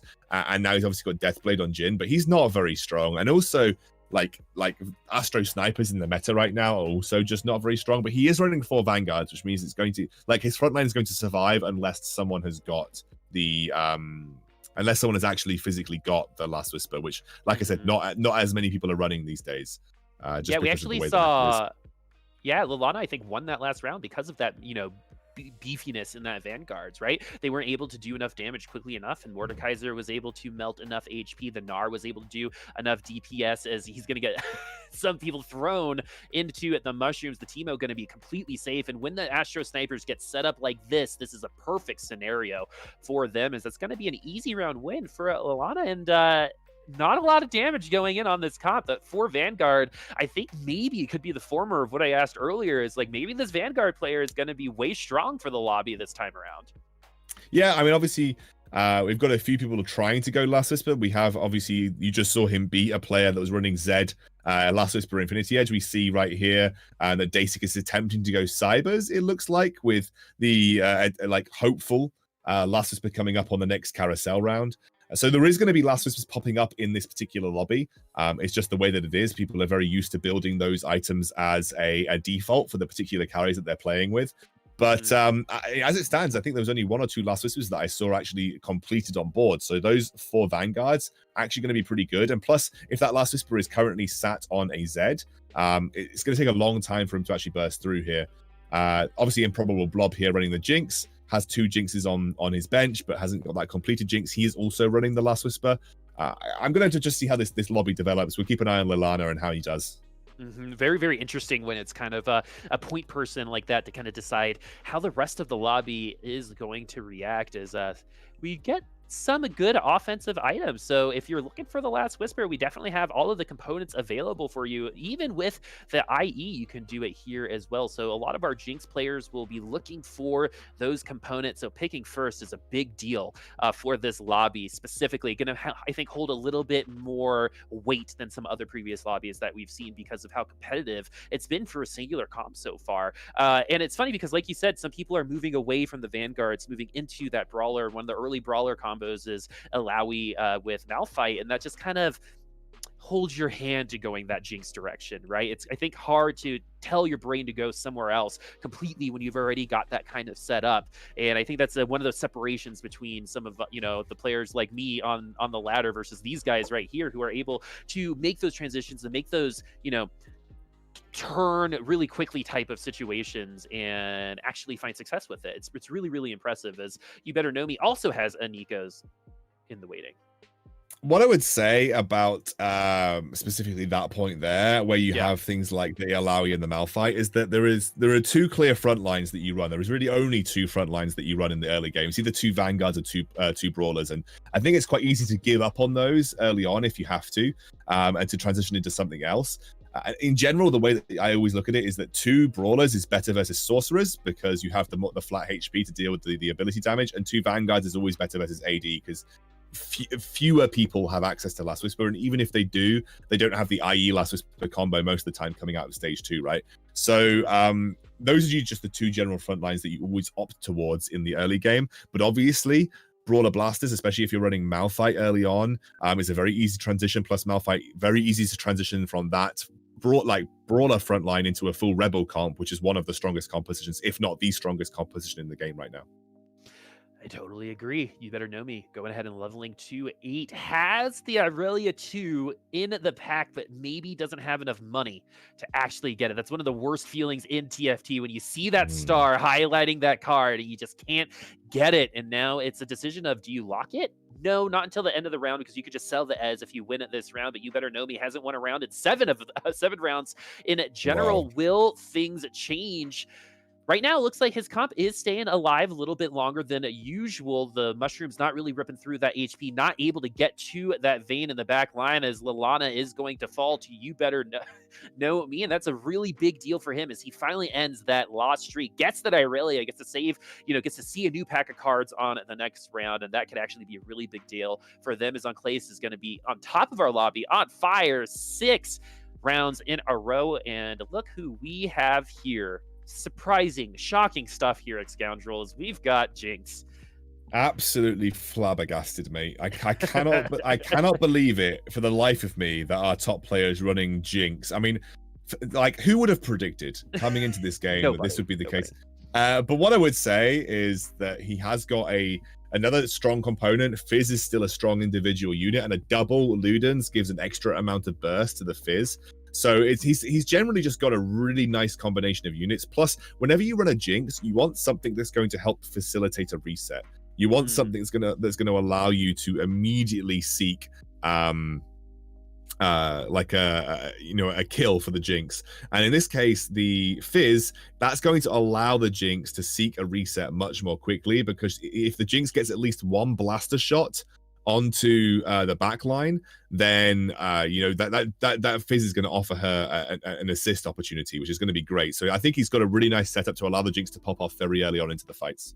Yeah, it's kind of like what Blitzcrank used to do was a Jinx delivery service back in the day. A lot of people countering those Blitzcranks really, really well now. So maybe using this Fizz with that double Ludens is how you're going to be able to get that excited proc. And it actually works out this time around. Gets excited really early on in the round. Should be able to take down Deisik, no problem.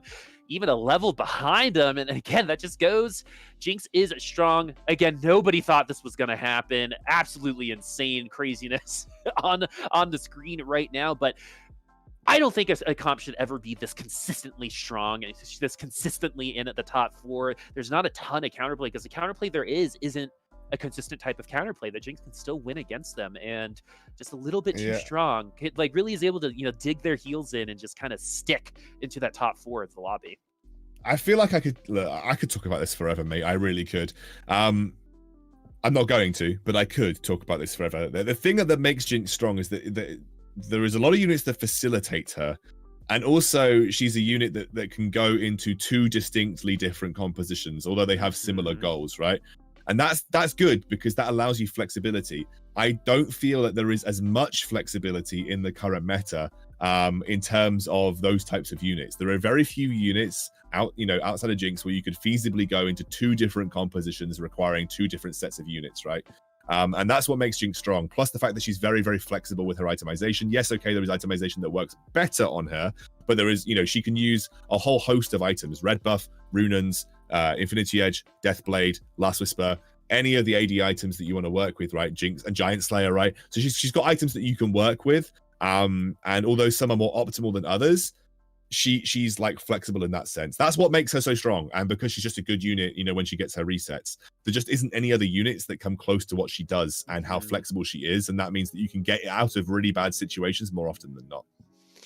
I totally agree. The thing about and the items I think really come into play there, where she can itemize towards lobbies much easier than other carries can, and you actually see Gunmay doing that with the Deathblade on that Jinx. He actually is going to get the victory there. 15 HP. Maybe have a little bit more confidence in yourself, buddy. As Improbable Bob is going to be in last place, 4 HP, but 15 HP for 4th, just 4 for 8th. Anyone can get eliminated. Order of operations here might actually matter. Like the fact that there's going to be one more orb for laellana versus Deisik could actually be the difference between placement, and that's a really big deal here. How fast you lose, how fast you win will determine how many points you get, because remember, everyone is capable of winning this Fight Night Rising. Still, the scoreboard is so tight, not just in this lobby, but for the entire match in general. One thing I do want to see, though, is even though Improbable Blob is in last place with 4, I want to go over to adrehhh, because I think he's running a Blade Master comp.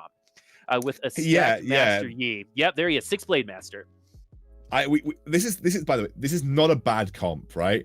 It got nerfed by 5% at 6-blade Masters, which like it may sound like a lot, but actually this is still a very good composition, especially with like nigh on perfect items on your Master Yi. Like this Master Yi has got disgusting items. If he gets to 3-star, and I know Master Yi got nerfed at 3-star as well, right? But if you get these items on Master Yi, like you're still gonna be slapping really hard, like really hard.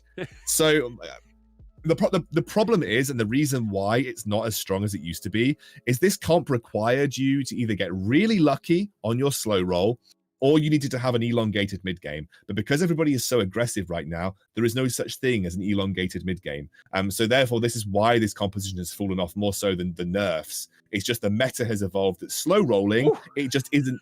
Yeah, a lot of like he just about lost it, but slow rolling just isn't as viable as it used to be, because you get beaten up before you have the ability to actually hit your 3-stars, which is why Space Jam sucks. It's why slow roll protectors suck. It's just that you just don't have enough time to hit your 3-stars because everybody else is beating you up before you even get there. And adrehh's just in a good position because he's got a 2-star Yi with insane items. He's going to beat a lot of matchups. But if he didn't have these items, or he didn't have the relevant 2-stars, he wouldn't be in this position. It would be much harder to work with. And something that I think is really understated is one of the reasons why this comp did get popular was they are able to burst down things like Urgot, things like Asol really, really quickly. And so it was a quasi counter, especially with the RFC, where the Master Yi can be safe in the back line and just absolutely delete their opponents. And you're seeing just how much damage it is, but you're also seeing the famine part of Feast or Famine with this comp, because if that Yi gets CC'd, it's over, right? Literally one piece of CC landed on that Yi and he loses by a lot. You need Quicksilver. Honestly, what I would say is that probably perfect items right now are Ginsu's Rapid Fire Quicksilver or Ginsu's Rabadon's Quicksilver. Quicksilver is such a critically important item for that very reason. If Yi gets CC'd, like that's all of your damage just like washed straight down the drain. Plus, if you don't get Blade Master Spat, this comp also isn't as good, because you want the Zed. Like, you want the Zed Blade Master. He's one of the major, like, the items that are currently on Yasuo, you would like those to be on a Blade Master Spat Zed. And not having a Blade Master Zed, a Spat Zed, really does limit the overall power of this composition. But, you know, if you hit the 3-star Yi with the perfect items, it still slaps. You know, it still can slap. And this is probably what adrehh is looking for. He's got one Yi to go. That one Yi might give him the life to get a good, you know, top 3, top 4 here. All right, so Gunmay did get a tier 2 at Jinx. We're rolling for that Yi. Is he going to be able to hit when I'm in this situation? The answer is always no, but these pros are so much better than me. I'm feeling he only needs the 1, and no one's really competing against that Yi. If he rolls all the way to 0 without getting it, it will be a big feels bad man. He's actually really close, moving past the Yasuo. He's going to have to sell some units. No Master Yis for him. Maybe those Jinx comps stealing away. You see the frustration, that finger going deep into that temple right now. Really wanted to change it. You're running out of time with 17 HP. Look at this, 15, 15, 7 following after that. The Master Yi doing a lot of damage right now and isn't able to finish it off. And that should be an elimination this time. Feast or Famine, man. That comp can bring you a win or get you out of here in 6th place. There really isn't a middle ground there, in my opinion, with that comp.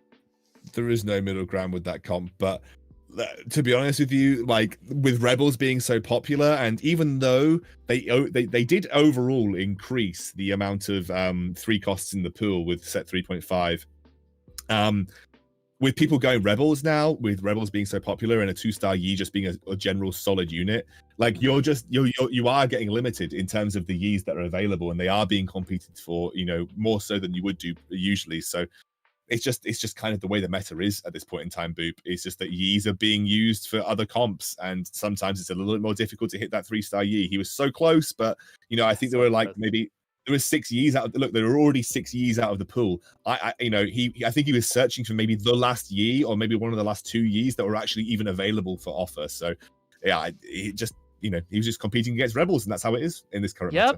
And you know, it sucks for him too, because you have to look at all these other Rebel comps and be like, you're not even using him as the carry. I'm giving him that special love. Let him come over here, have some fun. As CaptainRodrigues is going to get eliminated in at 4th place. One thing I definitely want to point out is how Gunmay has stabilized in this game, struggled in the early game, but is tied for 1st place with 15 HP. Literally any one of these 3 can win this lobby. The stakes are actually really, really high too, because in terms of points, if Gunmay wins this lobby, it's almost, in my opinion, a guaranteed top 3 finish, and it'll be a 12th week in a row for Gunmay. That's absolutely insane. But he was on the bottom side of the leaderboard for a lot of this lobby so far, and one round can really be it for all of these players. Things are getting heated. We have an Echo and an Irelia for Gunmay's opponent here. Will he be able to break through? The Vayne is going to get stopped up by that Echo, but right now Gunmay isn't going to be able to beat the Cyber Comp on the other side. That's going to be a 3rd place for him. Wow, now we're in the top 2 Excoundrel. What I would say about Cybers is if you get the Infiltrator Irelia with a 2-star Echo, like, that's insane. Like that's like ultimate end game Cybers right there. So I think next Nomi, he's got probably the strongest comp in this lobby right now. And the reason being is that I think it beats this Jinx as well, because this Jinx doesn't have GA. Whereas obviously Gunmay did have GA. And that was actually a good counter to Infiltrators in general, but he's now going up against an Infiltrator Irelia with a 2-star Echo, and this Jinx has no defensive items, and that's going to be much, much harder to deal with. Even though we have the double Luden's Fizz, I still think I'm giving the slight edge over to next Nomi. I think this is actually going to be a 6 Cyber win. All right, maybe it'll be the first one of the night, something we haven't seen a ton of, but when it came through in, man, it really showed itself out. It's like when I came out of the closet, my friend, as TheEnclase now is running in a 2nd place. Next Nomi is looking for that lobby when TheEnclase really wants to set himself up for this last lobby himself. The Echo is going to burst down that Jinx into the backline. That's a really big deal. Things are looking pretty even. That Gnar is staying alive a little bit longer than he had anticipated, but it looks like next Nomi should be able to eliminate TheEnclase. You're right, Excoundrel. I don't think you've been wrong on anything so far today, man. That wrinkle brain of yours, how can I get a little bit of that up here? Mine's a little bit too smooth, but break it down for us right now. Let's talk about that lobby. Cyber finally take the victory. Tell me why. Infiltrator Irelia with 2-star Echo, like that's like ultimate end game Cyber. You could have whatever you like on the Irelia, as long as she's got Infiltrator spat. She's going to have the attack speed boost that's going to allow her to ult more quickly, and then a 2-star Echo is still very strong despite the nerfs that happened on 10.13. What I would say is that 2 out of the top 3 were still Jinx players. So, you know, like irrespective, it's still an incredibly good comp for a reason, right? So it's still one of the most consistent ways is if you get 2-star Jinx with the right items, you're a lot of times guaranteed to get top 4. But it's nice to see 6 Cybers finally poke their head up because they are one of the big 3 right now. And actually what's more interesting to me is I think in that last lobby, I don't know if anybody was playing Riven 6 Sorcerer, at least I didn't see many Riven 6 Sorcerers in that lobby. So, but the big 3 right now are 6 Cybers. They are Jinx, Rebels, for the most part, 6 Rebels. As you saw, Ruler Blasters not as strong. And then obviously Riven 6 Sorcerer. Those are like the big 3 right now. So I'm expecting the big 3 to make up the almost 100% of our top 4 places. All right, let's see who is in our top 4 this time is TheEnclase. 22 points, developing a little bit of a lead with Gunmay and YouBetterKnowMe tied at 18, but the difference between 2nd and 7th is just 8 points. And again, it's all about getting into the top 3. If you get into the top 3, you're coming back next week. TheEnclase already finishing in the money, I believe, but one of the few players that I think has been able to top 4 in all 3 lobbies, and you're seeing why that's such a big deal as he finds himself at the top of the leaderboard. But really, anything after that could be anybody. No one is safe. That's the beautiful thing about this, though. Like, I genuinely feel like in a lot of the fight nights, we do have that kind of ability to really see anybody make it into those top 3 scenarios. And that's what I really love about it. And that's what makes this last match so important as well. Like, I love the fact that we're coming down to the 4th match of the night, and actually it's going to be so impactful about who's going to stay on for the following week. Yeah. That's what I'm excited about. Yeah, we actually might be seeing more mistakes, maybe less mistakes from some players, because this is the nitty gritty, right? They're trying to finish in the money, but the thing is the more you get to play, the more eyes get on you, and that's when you get those invites for those invitationals. That's when you get more opportunities as a player. That's when sponsors might be able to hit you up. And so you want to try to be here as much as possible, especially since Fight Night Rising is a place where a lot of really good players have been born. Remember, Gunmay did win the giantslayer series like a month ago, and he was a Fight Night Rising regular. Sphinx, another player who kind of came through Fight Night Rising, who is now one of the more well-known players in the community. This is not a joke. You got to try your best every single time. And every time we get to this fourth map, it really just kind of goes into different little fights, right? Everyone who's kind of fourth place and below is looking up at the third place person. The person who's winning at the top EncLaze needs to make sure that he's going to stay there, because if he finishes in first, maybe second, he'll probably win the lobby and a couple $100, and that's always really nice. Hey, look, if I play TFT every day, right? I play TFT pretty much every day of my life. If I could play TFT and make a couple $100 for doing well, I know, right? I'm super happy with that outcome. A lot of these guys are probably grinding TFT anyway. If they grind TFT in a really competitive lobby and they can make some money out of it, like, that's amazing. Yeah, it's like, screw you, Mom. I am making money on video games. I told you, I can't pause the game, Mom. I have to win money. Don't worry about it. And that's actually something I actually did talk to my mother about when she was like shocked that video games was my career again. I had that as well. I've had that. I used to be a doctor, so I had to, you know, go through the whole conversation with my parents about how video games are cool now. I know, right? Also, I remember having so many. I'm 28 now. I remember having so many discussions with my parents when I was like 15 or 16, like raiding in World of Warcraft, and Mum would be like, "Can't you just pause it? It's dinner time." I'm like, "Mom, I'm in a raid." I know, right? Don't even talk to me. Any type of distraction will hurt me personally and emotionally. But I just remember, like, I'm actually older than you. So I'm almost 30 in like 30 days. I'm gonna enter Boomerland in a second. I remember. You're the same age as my wife. You're the same. My wife is Boomerland. Man, it's pretty great up here. It is the air is a little bit cleaner. We're a little bit more secure in ourselves and our lives, and hopefully that continues on past that boomer age as we get Nicoverse, and this is my favorite. So something we talked about the very early part of today, might have actually been the first thing we talked about, is if I see Bard come out of an orb, are they going to Nikos it? I actually really loved the idea. It brought someone a second place, but the other two units we have to see are Vayne and Cassiopeia. Basically, the decision of the lobby is someone gets to decide, I'm going to slap my Nikos on now, force a super aggressive lobby, or we're going to be waiting for some 5-cost units a little bit later. Let's keep the Nikos safe in our item inventory. I like a faster approach. Anytime I play Nikos versus and get a Vayne, I'll slap my 2 Nikos on the Vayne no matter what. What's your kind of approach to this? It really depends on the comp and the units that I'm being given, if I'm honest with you. Like you, if I'm playing Cybers and I'm being given a clear cybernetic build path, I'm slapping my Nikos on my Vayne and saying, carry me through the mid game, baby. Otherwise, I'm saving them for the Jinx, usually. It's usually Jinx.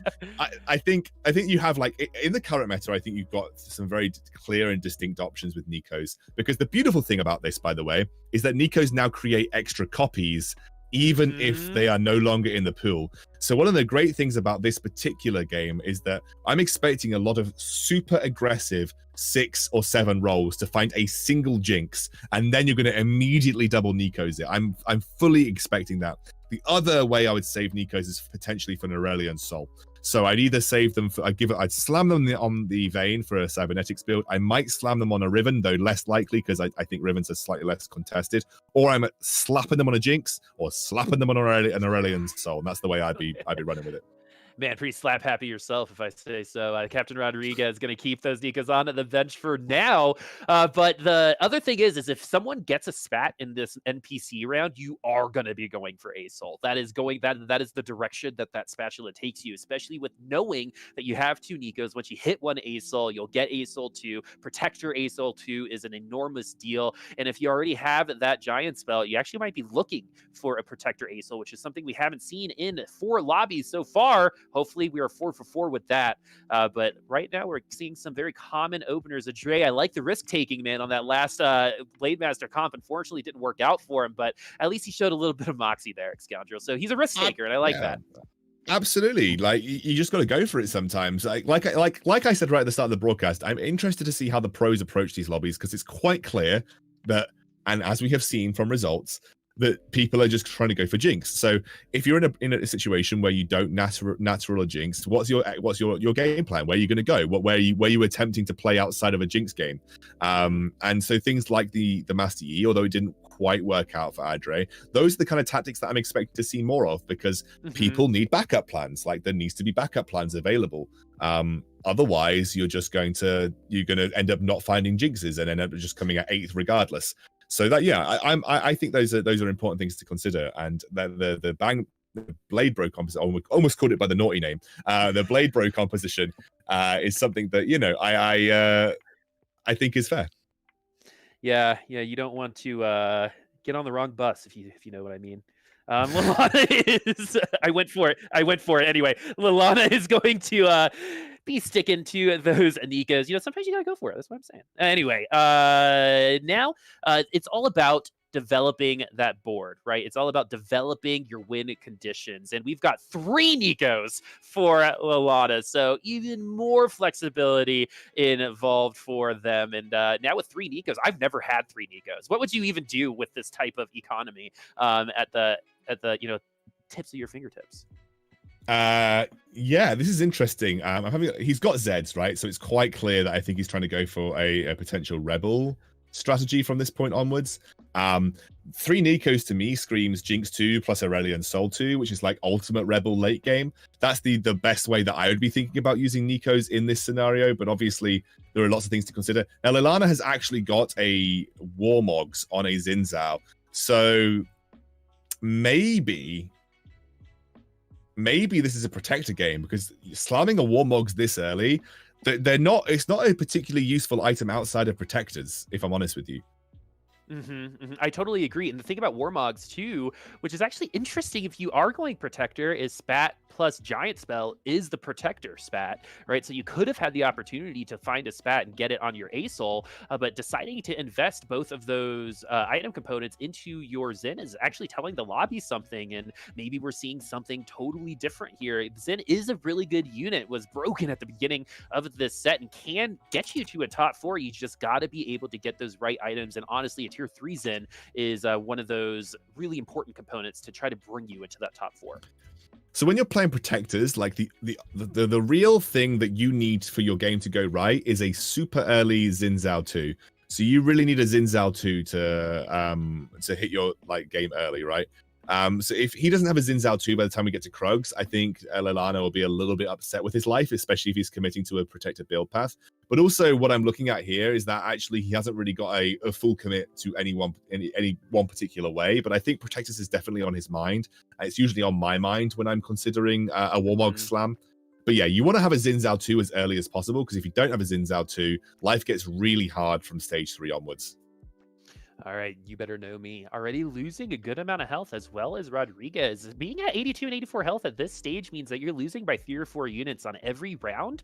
And again, you're not going to have this for a little while later when the HP totals get less and less. You take more damage. And it might seem a little minuscule to talk about 16 HP, but in comparison, how it affects the late stage of the game, it can really matter for a player like you better know me, where you might want some time to develop those comps. And if you don't have HP, you're just running out of that time. After this carousel, we're definitely going to be seeing some items get slammed. And if you guys are wondering why some of these players aren't picking up their Nico orbs, it's because it's kind of a mid-maxi thing. You're maximizing the chance to fill your board with items. If you don't want your Nikos to take that spot, because you don't have to, because the orb can just stay on your lobby board. It's just one of those things that pros do, along with buying units. If you're looking for a specific unit, buying an entire pack and then rolling, it's just one of those things that we all should be doing. It's just good practice. Yeah, I actually always accidentally pick up my Nikos, even though I don't mean to. But essentially, it's purely just because you don't need them to take up item slots. Do you know what? I've never had a game where I've had especially with the changes to item slots, where items no longer get destroyed if they're full, the slots are full. But obviously, you don't want to run the risk that if you pick up your Nikos, you get too many items that you can't start combining them in the right way. But yeah, it's just one of those things that is habit, especially. It's just like a really big habit thing for pros, especially. And those habits are what brings you, I think, to that kind of upper echelon of play, right? Because there are people like me where I'm like, I know it's the max, I know it's supposed to be what you do. I'm just not going to do it because I'm lazy, right? In a game like this, and it's just the practice of playing clean every single time is something that I know that pro players are so good at, even if they see themselves in 8th place. Being able to play high percentage plays and trying to maximize your potential no matter where you are is something that I really respect about a lot of these players. But YouBetterKnowMe is not respecting his HP bar all that much, sitting at 74 HP. Has the early Bard though, so that's really saying, you know what, I'm going to take a little bit more HP decline by running this Bard, because the thing about Bard is it's a trade, right? You're going to get some value because of those beeps that he spits out of his horn, but you're also giving up an ability, an actual ultimate ability that is going to affect the board in a bigger way in terms of winning a round. And only getting 2 meeps, not what you want, especially in these early rounds when units are alive for much longer.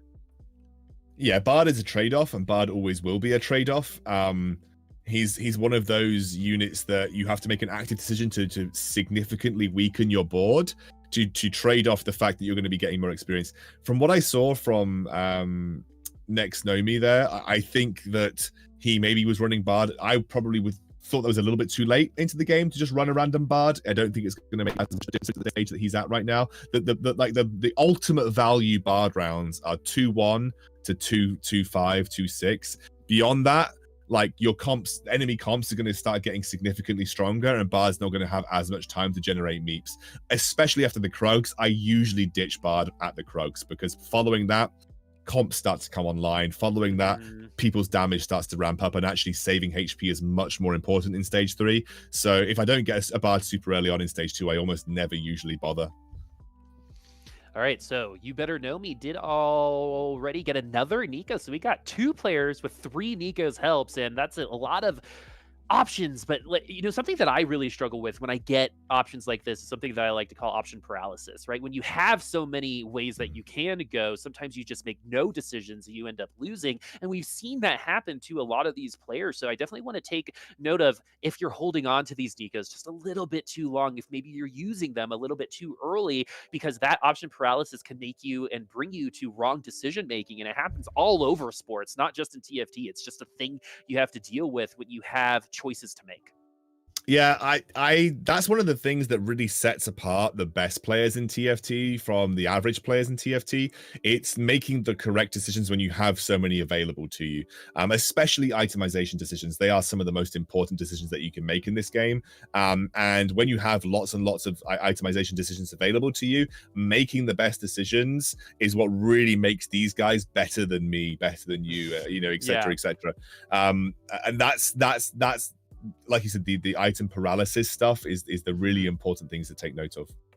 Yeah, and a really good example is Gunmay building that Deathblade on Jinx, right? Sometimes for me, I'm like, oh, I know these items are good, but to be able to see that option along with the scouting information that you've had and make that decision, actually do it, is an even bigger next step, in my opinion. Because even when you have those options, doing a choice can be very, very hard, and these players will separate themselves by making those decisions quick enough to affect the lobby in a macro type of way. TheEnclase, who is our #1 on top of the leaderboard right now, also on top of the leaderboard in this lobby, already feeling really good, has a 6 sorcerer comp already, so strong in the early game, will be deleting HP from the lobby at this point in time, and TheEnclase should be feeling very good about their position for the next 4 or even 5 rounds.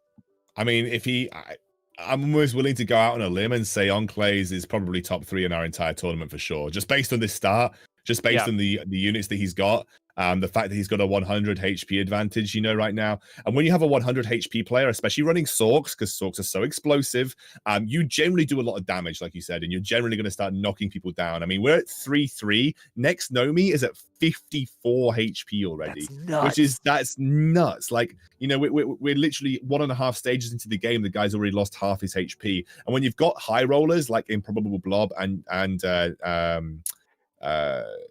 TheEnclase, you're in a situation where you're going to start knocking people on the lower end of the spectrum much, much further down, and much more quickly as well. So that, if these guys continue with the situation that they're in, they're going to continue to I think, put people under pressure.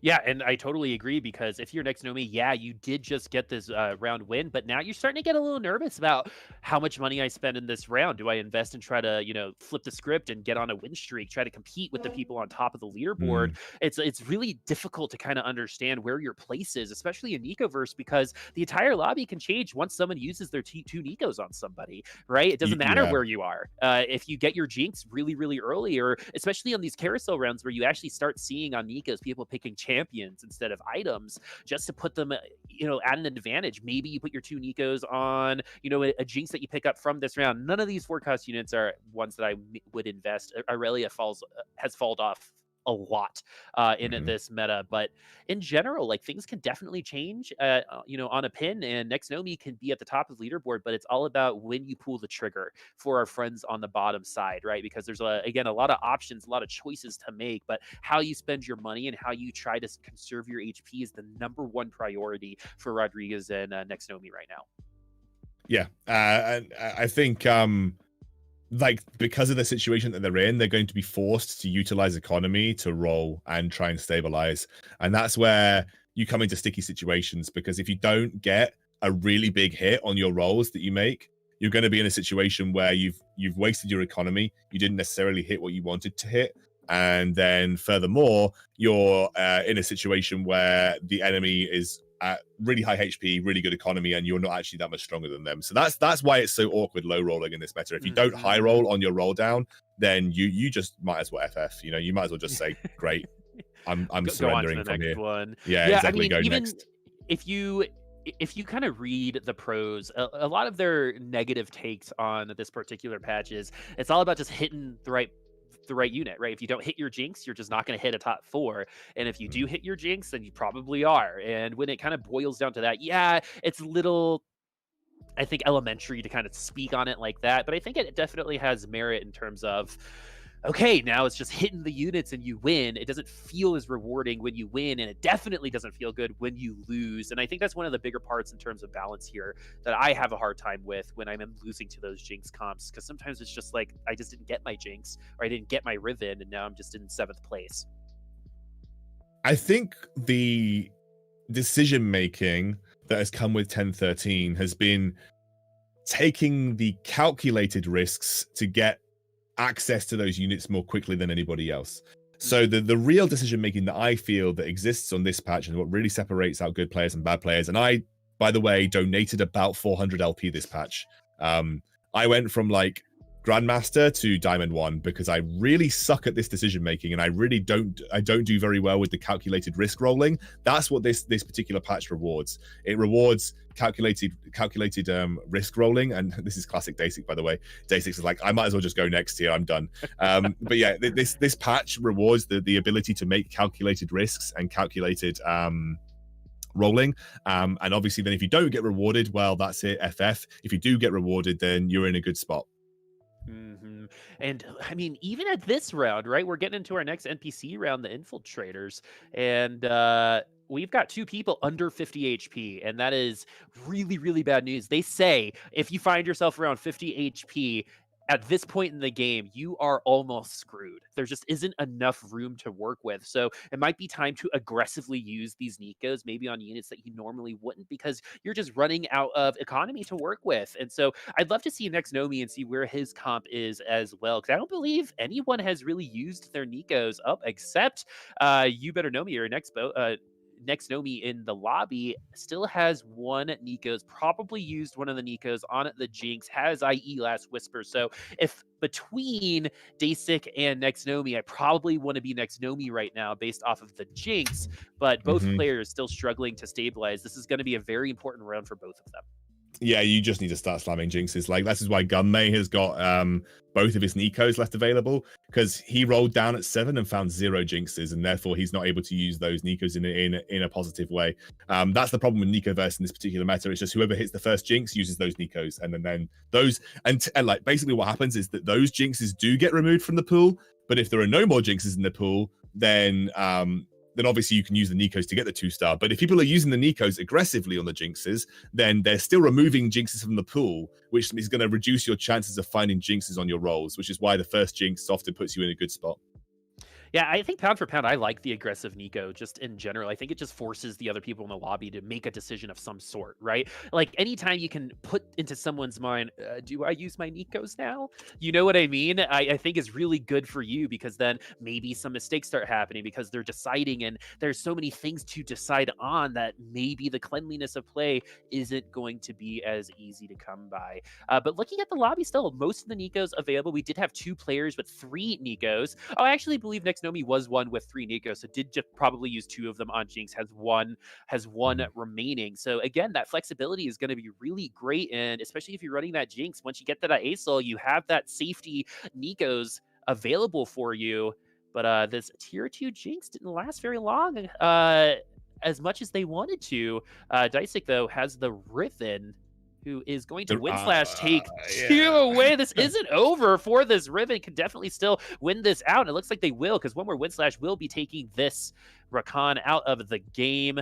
Oh, maybe I spoke a little bit too Ooh, soon. yeah, That ultimate, man. That little yeah. bit of time where that Riven couldn't attack was just enough. And with that grievous wounds too, man, the Riven does fall, but was a little bit of a clencher. Yeah, definitely. But he's still in a good spot with the items that he's got on the Riven. They're really, really good items. I'm expecting Deisik to be able to stabilize from this position. I kind of want to take a look at laellana. We haven't actually seen him for quite some time, but I think we're actually on him right now, right? We're actually taking a look. He's full on protector. He's double Warmogs, almost Xin Zhao 3, like actual Mystic Protector madman going on right here. But I love it. I love it because you just don't get to see as many protectors these days because of obviously the nerfs to Aurelion Sol. I want to see how this works out for him. Yeah, he has the Giant's Belt too. So if he is able to get that spat, we are going to see Protector ASOL, and you're going to see the most toxic thing, in my opinion, that's ever happened to TFT. Just infinite life ASOL with those Protector shields. The Gangplank ult is going to be effective, get them stunned, but just too much health to go through. You know, when we talk about the war of attrition, maybe this is what we're talking about. Oh no, he wants double Warmogs. Like, I think he should just go double Warmogs Xin Zhao. I'm not even joking. I actually just want him. I want to see him go double Warmog. He's not going to get it. Oh no, he can. There's a Rakan. There's a Rakan. Yeah, like yeah, 100%. Totally can.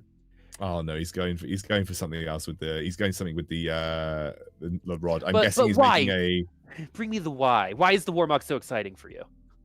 Because protectors run off max health, right?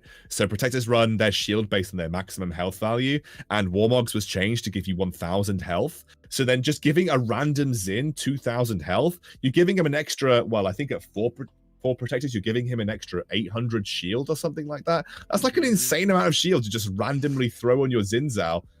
I would. It's the Urgot, of course. He's going 2-star Urgot, and he's going to go 3-star Xin. Oh yes, this makes a lot of sense. And so now that the Urgot's going to get that protector buff too, so every time he ults, he just gets a little bit tankier. This is actually a really, really fun comp to see, and you're going to see how this Warmogs interacts with the Xin Zhao on this very next round. Xin Zhao 3, very strong unit, always will be a very strong unit, but laellana, one of the, like you said, one of the mad lads that are able to actually commit to doing this in a very important lobby. It's not like this lobby is inconsequential for everyone in it. Literally anybody can get into the top 3 at this point in time. And how good will it feel if he got there with a Xin Zhao 3 Urgot Protector comp with some Dark Stars sprinkled in the middle, and is already going to get that first victory. The Urgot not hungry anymore, and that Xin Zhao is starting to look like a star. Yeah, absolutely. And I think now you go, you probably go 8, and then you look to add either a 4th Dark Star, although to be honest with you, 4th Dark Star could work. Or you just maybe look to go 6 Protectors with Jarvan and Nico. Although I would say that I think 6 Protectors is a little overkill. I think actually 4 Protectors is more than enough. Or like you said, if you get a spat, go Aurelion Sol with 6 Protectors for sure. Like you can absolutely do that. This is yeah, I think he's in a pretty solid spot right now. Urgot 2, especially as an individual standalone unit, is really good anyway. And he can give it Trap Claw too. He gives Xin Zhao or the Urgot Trap Claw. Plus, it's really good at dealing with mech. Yeah, and even that AP on that rod going to be helping that Urgot. Yes, it's just a one shot, one kill type of situation, but I think the reset gets quicker with some AP, or maybe the mana he gets back after eating gets a little bit more with some AP. So it's not nothing. And the mana, I believe, and you don't 100% quote me on this, I believe the what happens with Urgot with AP is that he gets a more mana reduction on his next cast. So that's where the AP can help out, obviously. And definitely helps out at tier 2, as CaptainRodrigues is going to be our 8th place participant. Has the Jinx 2, has Deathblade, no IE. RFC is, something that we have seen some of our players build on Jinx. What's your opinion on it? Because I'm not quite sure I like it. Yes, it's back to it never misses, but I think you're missing out. Yeah, attack speed is good, but do you necessarily need this kind of attack speed or this kind of range increase for Jinx? Another Nico. In Rebels, I like it. In Rebels, I like it because Jinx naturally wants to position at the back in Rebels. And actually, one of the biggest things that really punishes Jinx is travel time when she's trying to land a basic attack, especially versus cybers. So I actually think things like something like rapid fire cannon really improves your matchup into cybers because it allows you to deal with the Vayne much more effectively. The only thing is it can sometimes make you a little weaker to Fizz or make you sometimes a little weaker to infiltrators. But honestly, I actually really do like rapid fire cannon on Jinx. I do think it's a pretty solid item overall.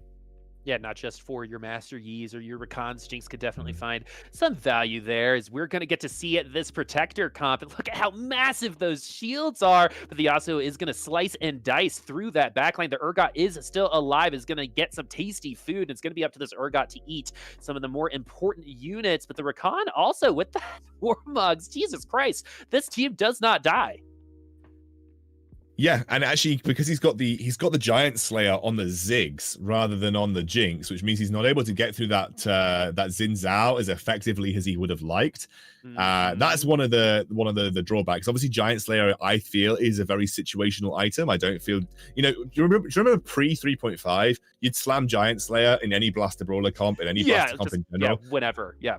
Yeah, exactly, because it was just solid, right? Now it's actually very situational. Now it is much more situational versus the high HP targets, like the people who use Warmogs, like the people who run mech.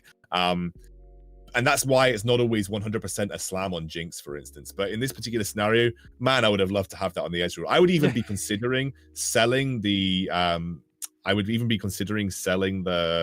Ziggs to put the Giant Slayer on the Ezreal and then just putting my other Ziggs down on the floor. Yeah, to get a little bit more value from those blaster procs. It seems like it's going to be fine. The Jinx definitely carrying him into this situation. Gunmay going to be taken very low. 11 HP for Rodrigues, 11 HP for Gunmay, 22 for Deisik. So again, this has been an aggressive lobby. We haven't even gotten to Kayn just yet, and already 2 players at 11 HP. One fight potentially away from elimination, as these 5-cost units are going to become way more valuable. Gunmay has already used those Nikos probably on the Vayne to get there, because he's got good items on the Vayne, has the Giant Slayer. It's going to be very good against those Warmogs units from laellana. But are we even going to make it there for Gunmay? He's done a really good job, like, kind of stabilizing at this low HP total, getting into the top 4, but it's looking a little dire for him this time around. Yeah, he doesn't have the 2-star Echo. He doesn't have he doesn't even have Irelia, right? He's not running Irelia, which makes him significantly weaker as a cyber composition in general. He's now obviously going up against a 2-star Aurelion. So yeah, I just don't think he wins this. I think he's probably just out here, actually. 11 HP, was that enough? No, it wasn't, as Gunmay will fall, and I think may actually fall out of the top 3, depending on how the rest of this lobby goes, for the first time in 11 weeks. That's actually something I didn't think I would say after today's adrehhh the Madman with the Blade Masters a little while ago. Doing a little bit better this time around, find himself at the top of the leaderboard, but he was doing pretty good with Blade Masters, and he just hemorrhaged life points after losing a couple rounds pretty massively, as we get some good items this time around on this carousel. Got a couple Giant Slayers, and especially with those Warmogs and Zhaos and that Warmogs Rakans, I think the Giant Slayers might actually find a little bit more value than usual, but both still staying on the carousel for now. One does get picked up, the second is there, and we're definitely going to be seeing those slammed onto some of our attack AD units. These end games are so tense, right? Boop. These end games are so tense, and this is kind of like where I think that the game is obviously in this position where everything is so aggressive. But man, I really can't call it. I haven't actually seen who's in the top 3, but obviously we're seeing a lot of Jinx again, as we would expect. There is what is that? Okay, that's mech Gangplank. So obviously some people run the 2-star Gangplank as a traditional addition to sorcerer comps over the Riven, for instance. But yeah, it just looks like a lot of Jinx and a lot of sorcerer right now. Color me surprised, Excoundrel, as adrehh now is going to be facing off against TheEnclase, who is in at first place. You don't want to get eliminated here. You don't want to just kind of beef your lead. This is like the worst possible time for him to find himself at the bottom of the leaderboard, and it looks like he's going to continue to lose some HP. Is TheEnclase could potentially finish in a 6th place. Is he going to get eliminated? Yes, he will. So our leader for the day, he had a 3-point lead coming into this lobby, is going to get eliminated into 6th place. So even that lobby win is not going to be as secure as we may have initially thought for TheEnclase. What happened to TheEnclase? Like, this is blowing my mind. The guy was 100% HP in stage 3. He must have just low rolled like crazy. This is the problem with Nicoverse. Let's say you're TheEnclase and you're looking to utilize your HP advantage, and you roll aggressively level wise to try and maintain your HP. But then unfortunately, just because of luck, you end up missing out on the jinxes, and everybody just double Nicos their jinx right away. It might have been a situation where he just wasn't able to find a jinx and he was playing a jinx comp. I didn't quite remember what he was going for in this scenario. He was playing sorcerers, from what I remember, but maybe he just didn't hit the units that he needed, because that must have been an insane low roll to go from 100% to 6th. Yeah, I mean, he was giving away HP at that point in time, but YouBetterKnowMe going to be running some Rebel Demolitionist himself. Will lose against laellana, who's still crushing it out of that Protector comp, who has found itself in the top 3. That is something that I definitely want to see. This is what I call innovation, Excoundrel. We need more of this. We need more of the style of play, more risk-taking, more smart risk-taking. So I was a music major back in college. I was a tuba player, surprisingly enough. Majored in the tuba, and one thing that my director said to me, the Hufflepuff of instruments, the one thing the director said to me was, leap and the net will appear. When you take risks, you leap, and a lot of the times the net will appear. And as an adult, only half of that is true, is good advice. But for these guys, I think that is really, really good advice. Take the leap, run those Blade Masters. Sometimes the net will take you and save you and potentially get you a win. And laellana could leapt, and the net was there. He's got a double. Okay, wow, he's got 2-star records. This guy's won. This guy's won the lobby 100%. There's no way you don't. There's no way you don't win. Actually, I've got a question. If the tuba is the Hufflepuff of instruments, what's the saxophone? Is it Ravenclaw? No, absolutely not. Are you a saxophone player? Yeah. Oh, okay. We can't work together anymore.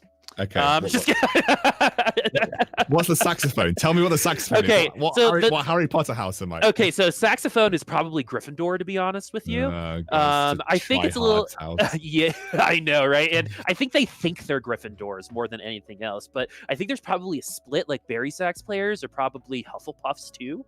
But the alto sax players are a little full of themselves. We actually might be seeing some Slytherins there. Are you an alto yourself? I'm an alto. I'm so sorry. Ooh, man, statistically, the saxophone is the easiest instrument for an adult to learn. Wow. Yeah. It has everything to do with ergonomics, the cello and the saxophone, because the way you carry a saxophone and the way it fits your embouchure is very natural for an adult. Same thing with cello and the way they place their hands on the strings. The more you know. That's cool.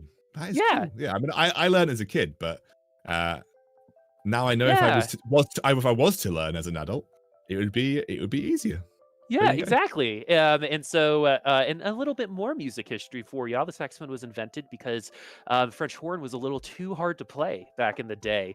They had to change their mouthpieces to change the key, and it was just way easier to have saxophones do it with a woodwind type of instrument. And that's the birth of that instrument. That's why they usually have the same parts in a band. That is cool. I will remember that till the end of time. Yeah, there we go. The more you learn, you're here for TFT. You got a little music history in there as well. And hey, Mom, I used my degree for the first time in 10 years? You're welcome. And finally making you proud. My sister-in-law is actually a violinist for the Royal Philharmonic Orchestra in London. So Jesus, that's like my favorite orchestra. She's really good, though. To be fair, she's very, very good. Yeah, in order to be in an orchestra, you have to be one of the best in the world. That's crazy. A doctor and someone in the Royal Philharmonic. I'm glad I'm not in your family, man. I feel like sister-in-law, not blood family. Okay, sister-in-law. Okay. Apparently, I spoke too soon about laellana. Apparently, Jinx just beats double 2-star Ergot. Oh, look at that. And also, wait, it's Jinx, Giant Slayer Jinx. She's gonna look at how much damage a single basic attack does to Xin Zhao. Jesus. And the Giant Slayer again is doing percent health to those Warmogs units. And like you said, so much damage going on them. And even an Urgot, 2 Urgots doesn't seem to be enough. Definitely keeping them alive. But how hungry is this Urgot going to be? Pretty hungry.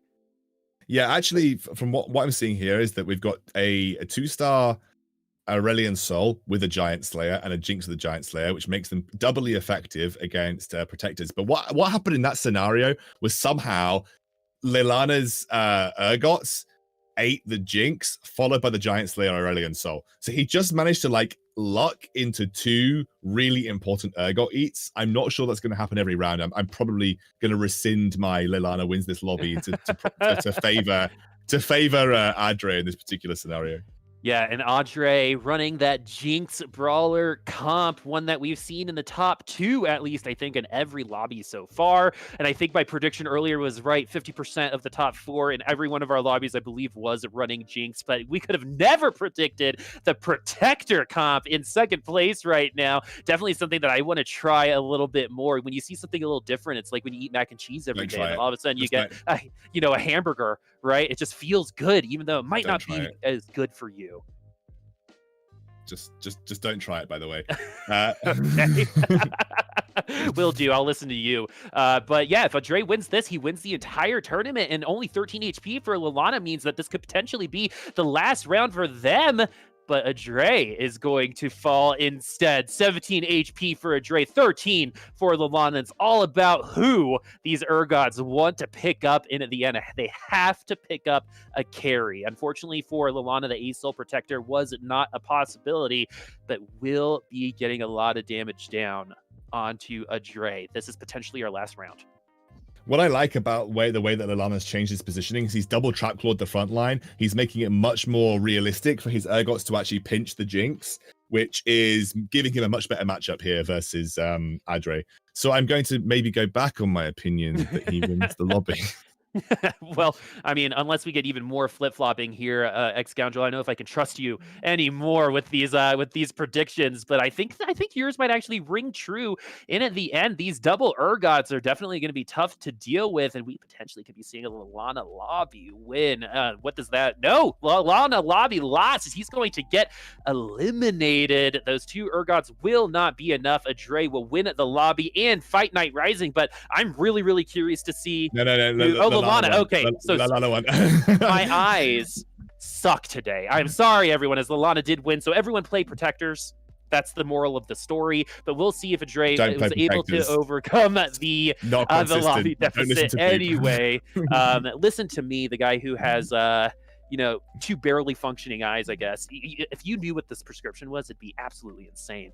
But in the end, a very, very close lobby. Loved casting this with you, Excoundrel. I really love the fact that you're able to bring in some of that kind of deeper knowledge in terms of what these players are going through and experiencing through these trials and tribulations of this Jinx meta.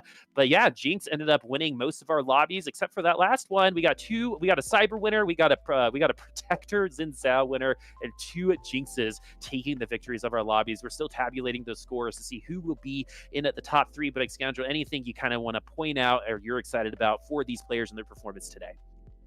laellana's British, so I'm really happy that laellana got a win because he's British and I do watch his stream. But also, don't play Protectors. They're incredibly inconsistent. You have to hit 2-star Xin Zhao. You need a Warmogs.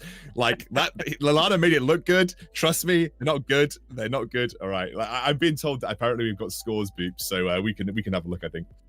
All right, a tie for first place, so 25 points each. So YouBetterKnowMe is going to win that tiebreaker. So that will be the #1 spot going to YouBetterKnowMe. TheEnclase will be in 2nd, and adrehhh with 24 points will be in 3rd. But it would be remiss of me not to say, Gunmay, I hope to see you again, no longer a part of the normal cast of characters, the end of an era, but we got to give you some snaps for 11 weeks in a row. That's absolutely crazy to do anything 11 weeks in a row in esports, but to be consistently in the top 3 of this lobby for 11 weeks, you got to be proud of that. Hopefully you're more proud of that 11 weeks than the 1 week of it this week, because that's so much to be proud of. We will have an interview in just a second as YouBetterKnowMe takes the victory, even with an 8th place spot in round 2.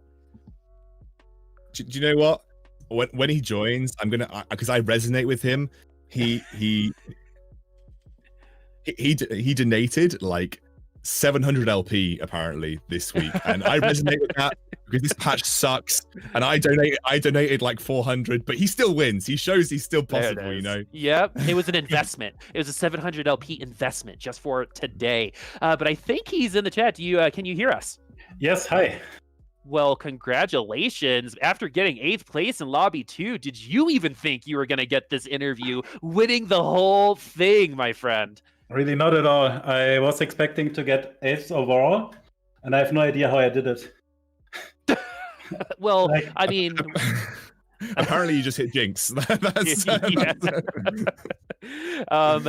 let's talk about that last team comp, right? Because I love some risk taking, and what you ran was risk taking. What was the point where you were like, I'm not going to use this belt for Protector Aesol. I'm going to use 4 belts on Rakan and Xin Zhao. That was laellana, by the way. That was laellana. Oh yeah, sorry. I think I'm doing the worst thing possible right now. But in terms of that last lobby, how do you feel about running that Jinx versus that Protector comp? I actually felt like I had no chance against him the whole time. That's why I stayed level 8 the whole way and just tried to get one of the legendaries to level 2, but I never did so. And I knew that I had pretty much enough points to get to top 4 at least, and that's what I was aiming for. I had no idea that I could win the whole thing, so I just tried to stay in the game for as long as possible. Because Protector looked crazy strong. Yeah, it definitely did. Yeah, that was insane. I mean, he had double Warmogs. I think you need Warmogs to make Protectors good in this current meta, but like, talk to me a little bit about the way that you approach the game on 10.13, because it's obviously quite a controversial patch with the way that it currently is right now in the meta. How is it that how can you get consistency on this patch? Like for everyone watching at home, like how do you actually strive for consistency on this current patch?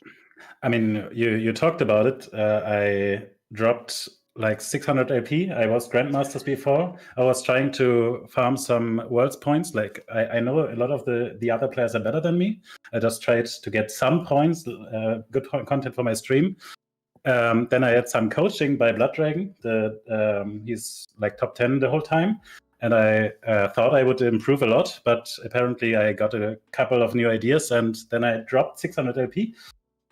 And now I just decided to play more aggressive again, and I think that's like the main thing that I tried today to do today. Like in the last game, for example, I lose streaked the first stage, but then I invested a lot to not drop any more lives, and I think that's what works for me for the most part. Stop losing lives quickly. Yeah. Honestly, forehead, right? I think that's one of the things that has changed so much on this patch is that, okay, obviously there are 3 comps that most people play at high level. You know, I almost every European Grandmaster game that I play is literally just Jinx, Riven, and Cybers. But I think one of the things that I've struggled with, and the reason I donate a lot of LP is being aggressive. Like, do you roll at 6 or do you generally roll at 7 on this patch? Because I'm still struggling, like figuring out what the best way is to approach like when you should be looking to roll. I think it just depends on the comp that you're playing and also your strength. Like, do you really need to get stronger quickly? And also, I have to say, I was just watching some Fluffy, some Dark Hydra, and they are all managing to keep 50 gold the whole time, and I have no idea how they do it. Nor do I. Yeah, me neither. Yeah, I love hitting reroll more than anything in life, really. It's one of my favorite things. But one thing that I definitely want to ask you, too, especially for some of the newer players coming in, and it kind of piggybacks off of what Excoundrel was saying, is you want to try to be more consistent, but what makes more decision making for you? Is it the items that you get at the beginning of the game? Is it the scouting information that you have? What's kind of your like hierarchy of knowledge or that list that you go through in terms of decision making and your decision making process to commit to something? I think that's actually the main point, the item stuff. When I'm insecure about what to play, I just don't build any items, and I get a lot of hate from my friends, TheEnclase, for example, because I keep holding those items all day long. And I just realized that playing aggressive can also just mean just slamming the items. For example, the Luden's Ziggs is just so valuable in saving so much money and so many lives that stuff like that can just be great, even if Ludens might not be the best item in the late game. And same for even a ZZ Rod. A lot of items that you usually wouldn't really want to get, but it oftentimes makes sense to just slam them. In this patch. Cool. Well, do you like aggressive metas like this a little bit more? Do you think what kind of meta do you like and appreciate the most? Do you like it when it was a slower kind of make some money type of meta? Or do you like, sometimes on Nicoverse, slamming your 2 Nicos on like the very second round and forcing the lobby to be a little bit more aggressive? What kind of playstyle would you kind of consider yourself? I prefer aggressive meta because I feel like you have way more decision making along the way. If you are just aiming for like the best late game comp, that gets kind of boring if it's just the best solution to just wait and keep your money all day. And I think I have a background in StarCraft. I like to have the decision making in every round, basically. Cool. Well, Excoundrel, do you have any final words for our Fight Night Rising first ever European Fight Night Rising lobby winner? You'll forever be able to wear that badge. But X, do you have anything further to ask our champion for today? No, I just want to say he's an inspiration. I now know that I can get back on the horse after donating 400 LP in Masters and still do really well. So thank you. You're an inspiration to me. We're gonna make like a Caravaggio painting from you, like with a halo around your head as our TFT inspiration, being like, "Oh, will you donate that LP to me?" And hopefully we learned a little bit from you as well. And you had a really great time. But to kind of wrap this up, let's go ahead and say, where do you live on social media? Where can we find you if we want to keep track of where you are in your career, what you're doing? Where can we find you on social media and interact with you? Well, it's Twitch and Twitter. It's both YouBetterKnowMe, which stems also from StarCraft 2 days. And I just wanted to say, like, as a final note, I think it's very important to not get so frustrated about the meta and the balance, because every player has to deal with that. And in StarCraft, you always have to blame yourself if you're losing. And I think that mindset helps a lot in dealing with a meta that frustrates you. I needed that advice, to be honest with you, because it's definitely something that I have been struggling with it on this update. I really have. But like I said in the cast, it's this: everyone is dealt the same deck of cards with this meta, right? Everyone has to deal with it, right? For me, it's been a learning process. Even though I don't enjoy this type of meta, I don't think I'm particularly good at playing it. The way I think we all have to look at it is that it's a learning ability. Like it's a learning option for us. If we can begin to learn to play this, it's going to improve us as players overall, I think. Well, thank you very much, and also for organizing and casting this. I'm looking forward to watch the VOD. Yep. Thank you for having me. We'll see you next week. You're going to be right back here. We're going to be saying hopefully similar things to you. And if you're able to get back in the top 3, we'll see you around a lot longer. I was really impressed with how anyone is able to come back from an 8th into a lobby win. That's really impressive, I think, in general. You should be really proud of your performance today. And again, you will forever be the first EU Fight Night Rising lobby champion. So congratulations. Thank you very much. All right, so this is going to be it for us today. Of course, thank you to Juked for helping us out. Remember, if you want to know when the next Fight Night Rising is, or whenever the next Giant Slayer series is going to be, whether that's going to be for Mort or is it going to be the European Cup that's going to be happening a little while later, you can go to juked.gg and find out where all of these streams live and the individual streamers taking part in Fight Night Rising. X, it was an absolute pleasure to cast with you today, and I'm so excited to do it for the rest of the month. Talking TFT is one of my favorite things. I'm so glad I got to share this experience with you. Hopefully you had a good amount of time. Any final words for our viewers? No, I think I had a really good time, and I think definitely resonate with what Nomi said. I think he left some incredibly good parting advice, and I hope everybody kind of learned something, watching as well. I think that's also really important when you watch pro play. All right, so I definitely am going to take that to my games of TFT, and I want to get there really quickly. So we're going to sign off today. Congratulations to Nomi there, and again, 8th place to 1st place. That's absolutely insane. We'll see y'all next week, same time, same place. It's going to be Boop and Excoundrel as well, but we got to get there first. See you next Thursday.